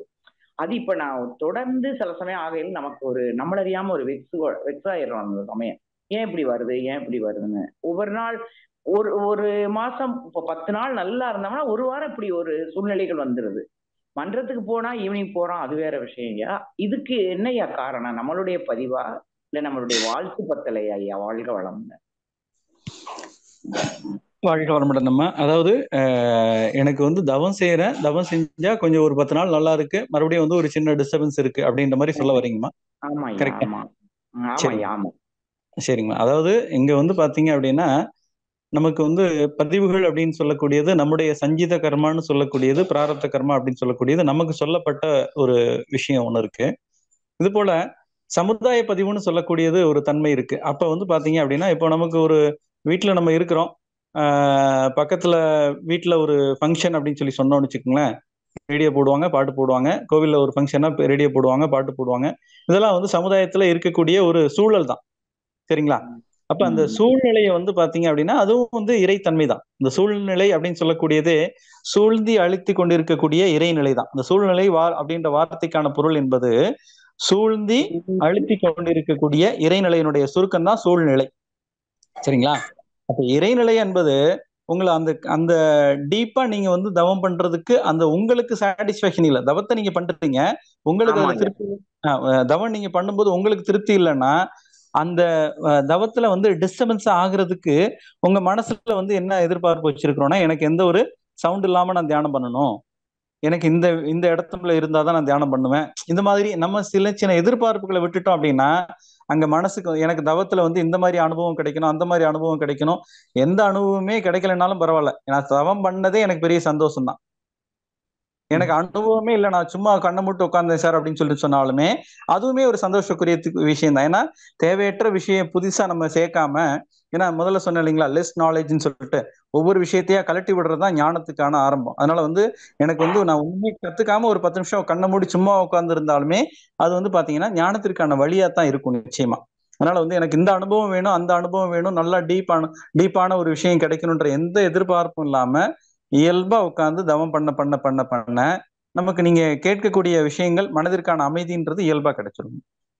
எதிர்பார்ப்பு விட்டோம்னா போதும். தவத்துல இந்த எக்ஸ்பீரியன்ஸ் வேணும், அந்த எக்ஸ்பீரியன்ஸ் வேணும், அப்படி இருக்கணும் அப்படின்ற எதிர்பார்ப்புகளை விட்டோம்னா எல்லா நாளும் செய்யக்கூடிய தவங்கள் வந்து நிச்சயமா நமக்கு வந்து ஏதாவது ஒரு விதத்துல வந்து நம்மளை கரெக்டா கைட் பண்ணி கொண்டு போயிருக்கணும்.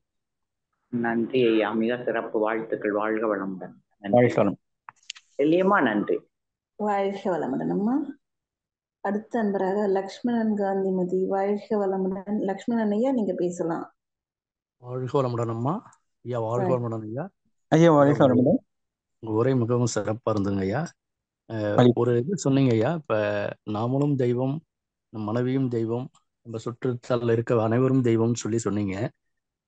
நம்ம ஒரு குடும்பத்துல ஒரு பெண் எடுத்து கல்யாணம் பண்ணி நம்ம கூட்டிட்டு வரோம். அவங்களுடைய குணாதிசயங்களும் நம்ம குணாதிசயங்களும் எல்லாம் நல்லா சரியா தான் இருக்கு. ஆனா பட் அந்த பெண் வந்த பிறகு இந்த குடும்பத்தாருடைய சூழ்நிலை அவங்கள ஒரு எல்லாமே இறக்க வச்சு எதையும் ஒரு நமக்குன்னு வந்துட்டாங்க மருமகள் தான் அப்படிங்கிற மாதிரி மாமியார் ஆகட்டும், குழந்தை நாத்தனார் எல்லாமே அவங்களுடைய செயல்பாடுகள்ல இருந்து வேறுபட்டு இருக்கிறாங்க. அந்த கணவன் நடுவில் இருந்துக்கிட்டு மனைவி சைடா குடும்பம் சைடா இருக்கிறப்ப கணவனையுமே சரி நீ மனைவியோட இது அவங்களுடைய இதுல இருக்கிறனால தேவையான விஷயங்களை எல்லாமே தள்ளி வச்சு அவங்க பாக்குறப்ப இவருக்கு நடுநிலைமையா இருக்கிறப்ப இவ்வளவு நாள் நம்ம குடும்பத்துல இருந்து எல்லாம் பண்ணிட்டு இருந்தோம், பட் நம்மள எந்த ஒரு விஷயத்துக்கும் டிஸ்கஸ் பண்ணல அப்படிங்கிற ஒரு எண்ணங்கள் வரப்ப மன அழுத்தங்கள் வருது. அப்ப மனைவியா குடும்பமா அப்படின்னு பாக்குறப்ப நம்ம ஸ்ட்ரெஸ் ஆகிறோம் ஒரு விஷயம். அதே மாதிரி வந்திருக்க பொண்ணும் அவங்களும் மன அளவுல இதாகிறாங்க. இப்ப இந்த குடும்ப சூழல் நம்ம வெளியில கூட பார்க்கல, குடும்பங்கள்ல இந்த மாதிரி ஒரு மன அழுத்தங்கள் வர்றதுக்கு இது என்னங்கய்யா, அந்த பெண் வெளியில இருந்து வந்ததோட காரணமா, இல்ல அந்த பெண்ணும் கேரக்டர் வைஸும் சரி எல்லாம் விட்டு கொடுத்து அனுசரிச்சு எல்லாமே பண்ணக்கூடிய ஒரு நபர். அப்படி இருக்கிறப்ப இவங்களுக்கு இப்படி ஒரு சூழலும், இந்த கணவன் கல்யாணம் பண்ண பிறகு நடக்கக்கூடிய மனநிலையோட காரணமும் இப்படி இருந்தா. ஒரு சின்ன இடையூறுக்கு மன்னிக்கணுங்கய்யா, இது உங்களுடைய கேள்வியா இல்ல இன்னொருத்தருக்காக கேக்குறீங்களா? எனக்குன்னே வச்சுங்கய்யா, எனக்குன்னே வச்சுங்க. நான் எனக்குன்றத இது சார்ந்துதான் நான் கேட்கிறேன். இது எல்லாருக்கும் பொருந்தும். இது எப்படின்னு சொல்லுங்க ஐயா. ஓகே, சிம்பிளா என்னோட மனைவி குடும்பத்துல எல்லாம் நல்ல பொருத்தமா தான் இருக்கிறாங்க, நல்ல அனுசரணையா இருக்கிறாங்க. சில முடிவுகள் எடுக்கும்போது மனைவி பாதிக்கப்படுறாங்க, சில முடிவுகள் எடுக்கும்போது பெற்றோர் பாதிக்கப்படுறாங்க.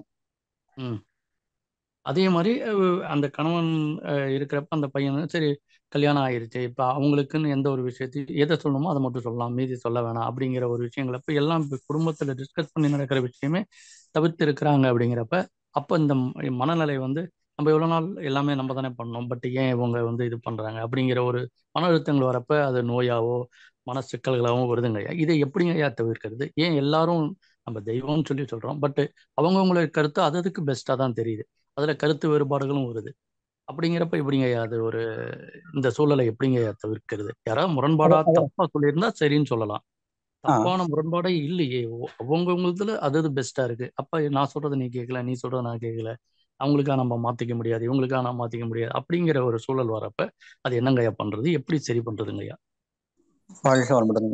குடும்பத்துல வரக்கூடிய பெரும்பாலான சிக்கல்களுக்கான அடிப்படை காரணம் அப்படின்னு சொன்னோம்னாங்க, ஒண்ணு பாத்தீங்க அப்படின்னா நமக்கு அந்த ஃபார்முலா எல்லாமே நமக்கு ஓரளவுக்கு தெரியும். நீங்க நம்ம குடும்ப அமைதி படிச்சிருப்போம். பிணக்கு எழுவதற்கான காரணம் தேவை, அளவு, காலம், தன்மை. இந்த 4 தான் தேவை, அளவு, தன்மை, காலம். இந்த 4 தான் பிணக்கு வரும். இந்த பிணக்கை நீக்குவதற்கு விட்டு கொடுத்தல், சகிப்புத்தன்மை, பொறுமை அப்படின்ற ஒரு ஃபார்முலா கொடுத்துருக்காங்க. No comment, no command, no demand அப்படின்ற ஒரு விஷயத்த கொடுத்துருக்காங்க. நம்ம குடும்பத்துல பாத்தீங்கன்னா நாம மட்டும்தான் மனவளக்கலை அன்பரா இருக்கிறோம். இதுல விஷயம் என்னன்னா, அவங்க நீங்க மனைவியோ இல்ல பெற்றோரோ மனவளக்கலை படிச்சிருக்கிறாங்களான்ற விஷயம் நீங்க சொல்லல. ஒண்ணு இருக்காங்க இருக்காங்கய்யா, மனவளக்கலை படிச்சிருக்காங்க. என் மனைவியும் எல்லாரும் படிச்சிருக்காங்களா? எல்லாரும் எல்லாம் குடும்பத்தில் இருக்கிறோம் எல்லாரும் படிச்சிருக்கிறாங்கன்னா ரொம்ப எளிமை, சரிங்களா? வீட்டுல எல்லாருமே படிச்சிருக்காங்கன்னா அவங்களுக்கு தவத்தோட முக்கியத்துவம் தெரியும். சரியா? 4 பேர் வீட்டுல அப்பா அம்மா இருக்கிறாங்க, கணவன் மனைவி 4 பேர் இருக்காங்கன்னா 4 பேர் உட்கார்ந்து ஒரு தவம் பண்ண வேண்டியது 15 நிமிஷம் தவம் பண்ணிட்டு, இந்த என்ன இவங்களுக்குள்ள கம்யூனிகேஷன் இருக்கோ குடும்பத்துல பாத்தீங்கன்னா ஒருத்தருக்கு ஒருத்தர் ஒரு கருத்து பரிமாற்றத்திற்கான நேரம் இருந்துச்சுனாலே பெரும்பாலான சிக்கல்கள் எழாது. அதுவும் மனவளக்கலை குடும்பம்னா நிச்சயமாக என்ன இருக்காது, அது பிரச்சனையா வராது. சிக்கல் இயல்பா இருக்கும். ஒவ்வொருத்தருக்கும் தனிப்பட்ட விருப்பம் இருக்கும். ஒருத்தருக்கு ஒரு உணவு பிடிக்கும், இன்னொருத்தருக்கு இன்னொரு உணவு பிடிக்கும், ஒருத்தருக்கு ஒரு கலர் ட்ரெஸ் பிடிக்கும், இன்னொருத்தருக்கு வேற கலர் ட்ரெஸ் பிடிக்கும். இதெல்லாம் நமக்கு தெரியும் இல்லைங்களா? ஆனா இந்த விஷயத்தை பொறுத்த வரைக்கும் என்னன்னா, ஒருத்தருக்கு ஒருத்தர் ஒரு மனம் விட்டு பேசணும். மகிழ்ச்சியினுடைய தத்துவத்தை உதாரணமா எடுத்துக்கிட்டு, ஓமையா எடுத்துக்கிட்டு நம்ம மனம் விட்டு பேசணும். அப்ப பேசும் பொழுது நம்ம எந்த இடத்துலயும் பாத்தீங்க அப்படின்னா நம்முடைய இந்த குடும்பத்துல உணர்ச்சிக்கு இடம் கொடுக்காம உணர்வு நிலையில, அறிவு நிலையில நம்ம அவங்களை கையாளணும். மனம் விட்டு பேசணும் அப்படின்னா அங்க குடும்பத்துல எல்லா சிக்கலும் ஓடி போயிருங்க. அதற்கான நேரத்தையும் வாய்ப்பையும் சூழலையும் உருவாக்கணும். வீட்டிலேயே கூட எல்லாரும் தவம் கத்துருக்காங்கன்னா வீட்டிலேயே கூட்டத்தவம் நடத்தலாங்க. அப்படி செஞ்சோம்னா கொஞ்சம் கருத்து பரிமாற்றத்துக்கு நேரம் ஒதுக்குங்க. சரிங்கய்யா சரிங்கய்யா. அதை ஒதுக்கும்போது கொஞ்சம் கொஞ்சமா குறைஞ்சிரும். அது வந்து நம்ம பெருசா ஒன்றும் யோசிக்க வேண்டாம். அது கர்ம வினை அது மாதிரியான விஷயங்களுக்கெல்லாம் போக வேண்டாம். குடும்பம் அப்படின்னு சொல்லி சொன்னோம்னா இயல்பா வந்து பிணக்கு எழுவது இயல்புன்னு மகிழ்ச்சி சொல்லியிருக்கிறாங்க. அதை எப்படி தீர்க்க முடியும் அப்படின்னா, இது மாதிரி ஒருத்தருக்கு ஒருத்தர் நல்ல கருத்தா இருந்தாலும் அதை கொஞ்சம் பொறுமையா சொல்லி அவங்களை கொஞ்சம் கொஞ்சமா சரி பண்ணலாம், இணக்கத்தை ஏற்படுத்தலாம். பிணக்கத்தை நீக்கும் பொழுதும் இணக்கத்தை ஏற்படுத்தும் பொழுதும் இனிய சொற்களையே நம்ம பயன்படுத்த வேண்டும் அப்படின்ற மாதிரி சொல்லியிருக்காங்க இல்லைங்களா? அதை நம்ம அது மாதிரியான முறைகளை கையாண்டோம் அப்படின்னா நிச்சயமா மாற்றம் உண்டுங்க. சரிங்க ஐயா, சரிங்க. வாழ்க வளமுடன் ஐயா. நன்றிங்க ஐயா. அம்மா வாழ்க வளமுடன்மா. நன்றிங்கம்மா. வாழ்க வளமுடன் ஐயா. வாழ்க வளமுடன். அடுத்ததாக குருமால் அம்மா அன்மியூட் கொடுத்துருக்கோம் அம்மா, நீங்க பேசலாம். குருமால் அம்மா. அம்மா லில்லியம்மா வாழ்க வளமுடன் அம்மா. வாய்ப்புக்கு நன்றிங்க அம்மா. வாழ்க வளமுடன் அம்மா. ஐயா பேராசிரியர் ஐயா ரொம்ப சிறப்புங்க ஐயா. வாழ்க வளமுடன் அம்மா. ரொம்ப அற்புதமான சிந்தனைங்க ஐயா. நன்றிங்கம்மா. வாழ்க வளமுடன். சர்வ வியாபகன்னு இறையாற்றலே வந்து சர்வ வியாபகனாக எல்லா இடத்துலயும் நம்மளுக்கு எல்லாமாக உதவி செய்கிறார் அவங்கிறத ரொம்ப அற்புதமா ஒவ்வொரு இடத்துலயும் ரொம்ப அற்புதமா எல்லாருக்கும் விளக்கமா சொன்னீங்க ஐயா. குடும்பத்திலயும் எப்படி இருக்கணும், என்ன மன்றத்துல வந்து பேராசிரியர்கள் எல்லாம் வந்து உரை நிகழ்த்துறப்ப சாமிஜி தான் வந்து அதை நடத்துறாரு எல்லா மன்றங்கள்லயும் கருத்து ரொம்ப அற்புதமா இருந்துச்சுங்க ஐயா. கூட்டம் வரலன்னு நீங்க நினைக்க வேண்டாம், வந்துரும் அப்படின்னாங்க ஐயா. எனக்கு வந்து இது ரொம்ப அற்புதமான உரைங்க ஐயா. ஏன்னா உங்க மன்றத்துல அப்படி கூட்டம் வந்து குமியுதுங்க ஐயா. அதை வச்சு நான் உணர்ந்துகிட்டேங்க ஐயா. சிறப்புங்க ஐயா. உங்களுடைய அருள் தொண்டு சிறக்கட்டும் ஐயா. வாழ்க வளமுடன், வாழ்க வளமுடன், வாழ்க வளமுடன். அம்மாவை கேட்டேன்னு சொல்லுங்க. அம்மா பேருமே எனக்கு தெரியல கரெக்டா. குரு அம்மாள். ஆமா நம்ம ஓகே ஓகே ஓகே நம்ம புதூர்ல பாத்துருக்கோம். மகிழ்ச்சி ரொம்ப மகிழ்ச்சி. வாழ்க வளமுடன். இன்னைக்கு வந்தீங்கல்ல ஐயா மன்றத்துல பார்த்தேன்ல, நகர் மன்றத்துல. சரிங்கம்மா. வாழ்க வளமுடன். வாழ்க வளமுடன். வாழ்க வளமுடன். நல்லா இருக்கீங்களா? நல்லா இருக்கேன். ரொம்ப மகிழ்ச்சிங்க மகிழ்ச்சிங்க. வாழ்க வளமுடன். வாழ்க வளமுடன். அடுத்த அன்பராக கவிதா அவர்களை அழைக்கின்றோம். வாழ்க வளமுடன். வாழ்க வளமுடன் அம்மா. ஐயா வாழ்க வளமுடன் ஐயா. அம்மா வாழ்க வளமுடன். ரொம்ப ரொம்ப நல்லா இருந்ததுங்க, ஈஸியா இருந்தது, ரீச் ஆச்சுங்க. ஒரே ஒரு கேள்வி, என்னோட பையனுக்கு வந்துட்டு காய்கல்பா இருக்குது, உடற்பயிற்சி எல்லாம் செய்யறானாங்க. அவனுக்கு இன்னும் தீட்சை கொடுக்கல. நான் அவனுக்கு சின்ன வயசுல இருந்தே அந்த பூர்வ மத்தியத்துல சந்தனம் வச்சுட்டு அதை கவனிக்க சொல்லிட்டு வந்திருக்கேன். அது நான் செய்யறது கரெக்டுங்களா தப்புங்களா ஐயா? என்ன ஏஜுங்க இப்ப? இப்போ அவனுக்கு 19 ஐயா. 19 கம்ப்ளீட்டா 20. நான் தீட்சை கொடுக்கணும், காலேஜ் அப்படி இருந்து டைம் இல்லை, நான் கொடுக்க கூடாது இல்லைங்களா, அதனால எனக்கு மன்றத்துக்கு கூட்டு போக டைம் ஆகலைங்க. இது ரொம்ப சின்ன வயசுல இருந்தே அவனுக்கு நான் சந்தனம் வச்சுட்டு அவன் அதை எப்பவுமே அதை கவனிச்சுட்டு இருப்பான். இப்பவும் செய்யறான். நல்ல பழக்கம் தாங்க. ஓகே. அப்புறம் அத சரிங்க ஐயா, சரிங்க ஐயா.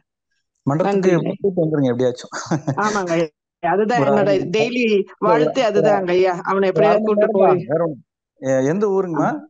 பெங்களூர் ஐயா. ஒரு 1/2 மணி நேரம் தான் ஆகும். எப்படி இருந்தாலும் உங்களுக்கு டிராவல் டைம் போயாச்சுன்னா பயிற்சிக்கு 1/2 மணி நேரம் தான்.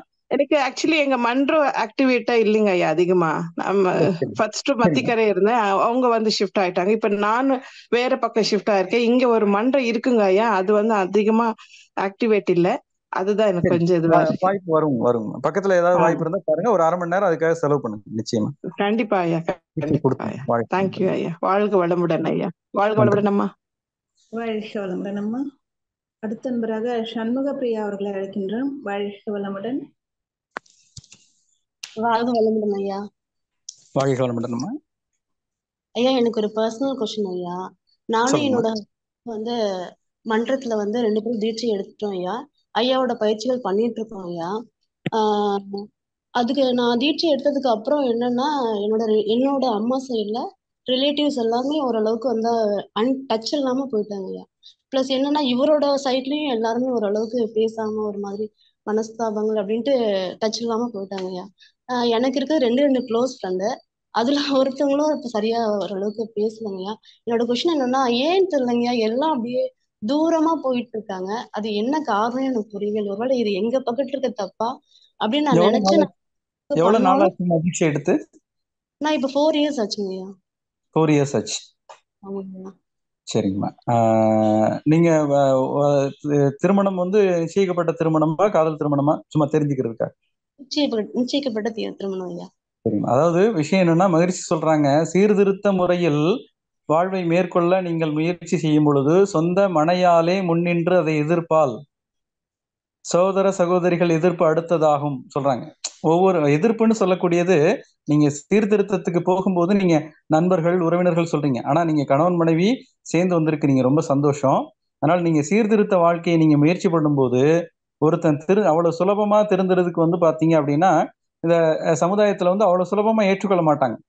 நீங்க தொடர்ந்து மன்றத்துக்கு வர எனக்கு என்னுடைய அனுபவத்துல என்னன்னு சொல்லி கேட்டோம்னா, நான் அந்த மன்றத்துக்கு வரக்கிறதுக்கு முன்னாடி இருந்த எந்த நண்பர்கள்ட்டையும் நான் ரெகுலர் டச்ல கிடையாது.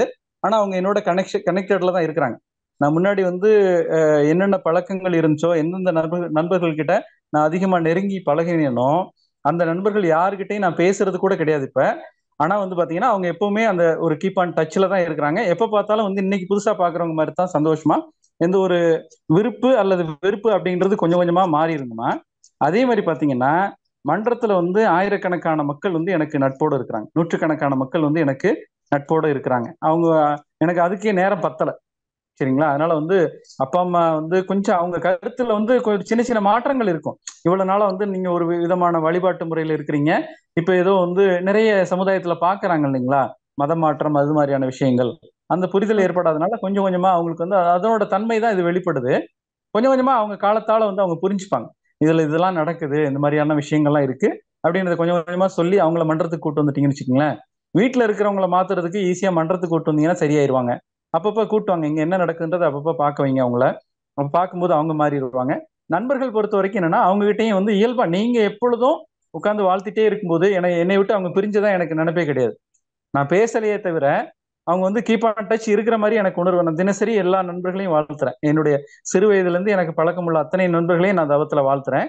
இப்ப உள்ள நண்பர்களையும் நான் வாழ்த்துறேன். வாழ்த்தும் போது என்னை விட்டுட்டு அவங்க எங்கேயோ தூரத்துல இருக்காங்க, எங்கூட பேசலைன்ற வருத்தம் எல்லாம் எனக்கு இல்லை. அதனால இயல்பா நீங்க எப்பொழுதும் போல தவத்துல வாழ்த்திக்கிட்டே இருங்க. வாழ்த்த வாழ்த்த வந்து பாத்தீங்கன்னா உங்களுக்கு அவங்களுக்குள்ள அந்த பாண்டிங் அப்படின்றது எப்பவுமே we are always connected with the all human being. அதுல தெளிவா இருங்க. எல்லா உயிரினத்தோட மட்டும் இல்ல, எல்லா மனிதர்களோட மட்டும் இல்ல, எல்லா உயிரினத்தோடும் நீங்க கனெக்ஷன்ல தான் இருக்கிறீங்க. அதை ரொம்ப ஸ்ட்ராங்கா நீங்க உணருங்க, கொஞ்சம் கொஞ்சமா உணர முடியும். அதனால உங்க நண்பர்களோ உறவினர்களோ உங்களை தனியா இருக்கிறாங்கன்ற விஷயமே இல்லை, உங்களோட கனெக்டட்ல தான் இருக்கிறாங்க. You are not alone.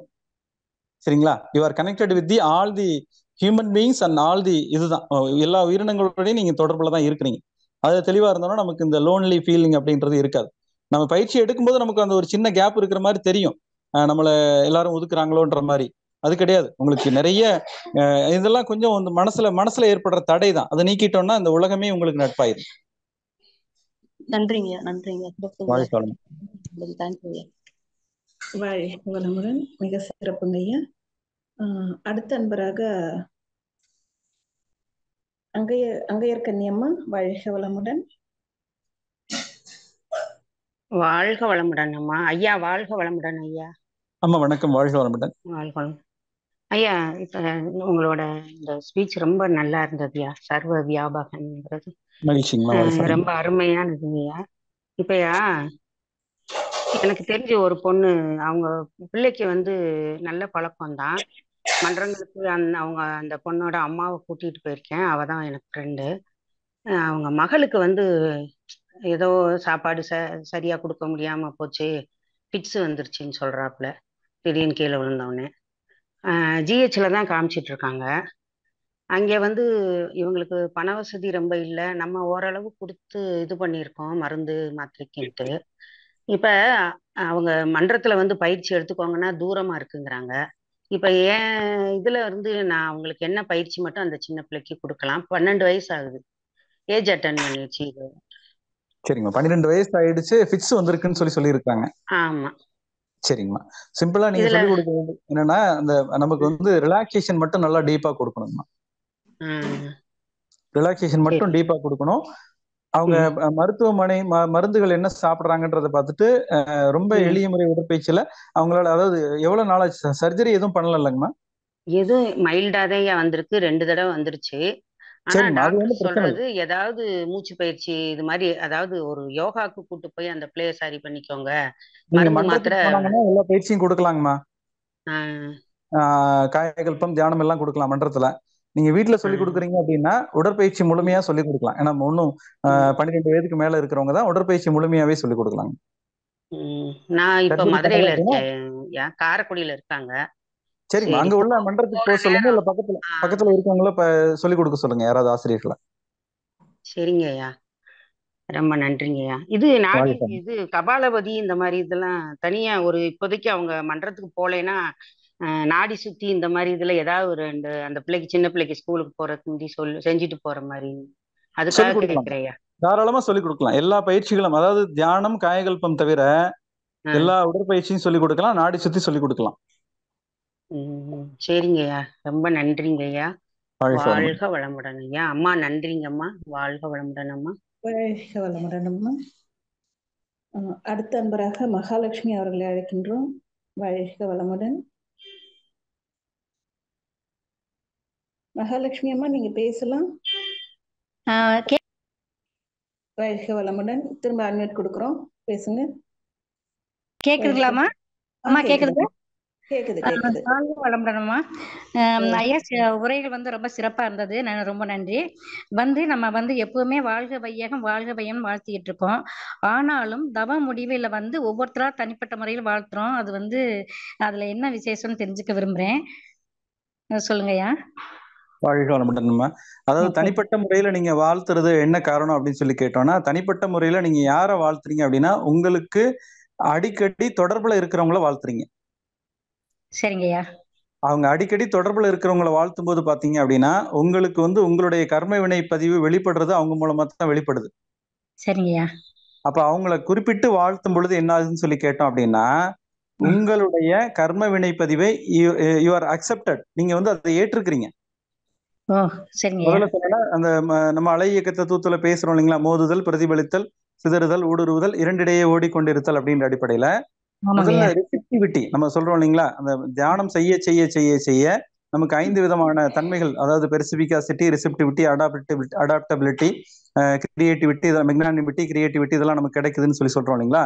இந்த 5 விதமான தன்மைகள் நமக்கு கிடைக்கும் பொழுது முதல்ல கர்ம வினையை ஏத்துக்கிட்டு அதை ஃபேஸ் பண்றதுக்கு தான் பிறந்திருக்கிறோம். வாழ்க்கை சிக்கல்கள் எது வந்தாலும் ஏத்துக்கிறதுக்கு தான் பிறந்திருக்கிறோம். சோ அவங்கள வாழ்த்த வாழ்த்த வாழ்த்த பாத்தீங்கன்னா அவங்க என்ன சொல்ல வர்றாங்கன்ற ரிசெப்டிவிட்டி கூடும். அவங்க பேசாமே என்ன மனசுல நினைக்கிறாங்கன்றது உங்களுக்கு ஓரளவுக்கு தெரியும் நல்லா வாழ்த்தும் பொழுது. அப்ப அவங்களுடைய எதிர்பார்ப்பு தெரிஞ்சிருச்சுன்னா நீங்க அந்த எதிர்பார்ப்புக்கு ஏத்த மாதிரி நீங்க வேலை செஞ்சுட்டு போயிருவீங்க, சிக்கலா மாறாது. சரிங்க, ரொம்ப நன்றிங்க, ரொம்ப நன்றிங்க. பிள்ளைங்க கேட்டாங்க, எனக்கு பதில் சொல்ல தெரியல, உங்களை கேட்டு இப்ப தெரிஞ்சுக்கிட்டயா, ரொம்ப நன்றிங்க, ரொம்ப நன்றிங்க. வாழ்க வளமுடன். வாழ்க வளமுடன். நன்றிகளம்மா. ஐயா நிறைவு செய்து கொள்ளலாமாங்க ஐயா? நான் நிறைவு செய்யலாமா? வாழ்க வளமுடன். வாழ்க வளமுடன். மிக சிறப்புங்க ஐயா, சிறப்பான உரை, சிந்தனை, விளக்கம், கேள்வி பதிலும் மிக அருமையா இருந்தது. மிக்க நன்றிகள் ஐயா. வாய்ப்பு கொடுத்த அனைவருக்கும், உலக சமுதாய சேவா சங்கத்திற்கும், ஐடி இயக்குநரகத்திற்கும், அனைத்து அருள்நிதியர்கள், ஆசிரியர்கள், பங்கேற்ற பொறுப்பாளர்கள், இந்த நிகழ்வை ஏற்பாடு செய்த அனைத்து அன்பர்களுக்கும் நன்றியையும் வாழ்த்துக்களையும் தெரிவித்துக் கொள்கிறோம். வாழ்க வளமுடன். அருட்பேராற்றல் இரவும் பகலும் எல்லா நேரங்களிலும் எல்லா இடங்களிலும் எல்லா தொழில்களிலும் உறுதுணையாகவும் பாதுகாப்பாகவும் வழிநடத்துவதாகவும் அமையுமாக. வாழ்க வளமுடன். நன்றிங்க. வாழ்க வளமுடன். வாழ்க வளமுடன். மிக்க நன்றிகள் ஐயா. நம் கடமை அறவாழ்வின் நாட்டத்தே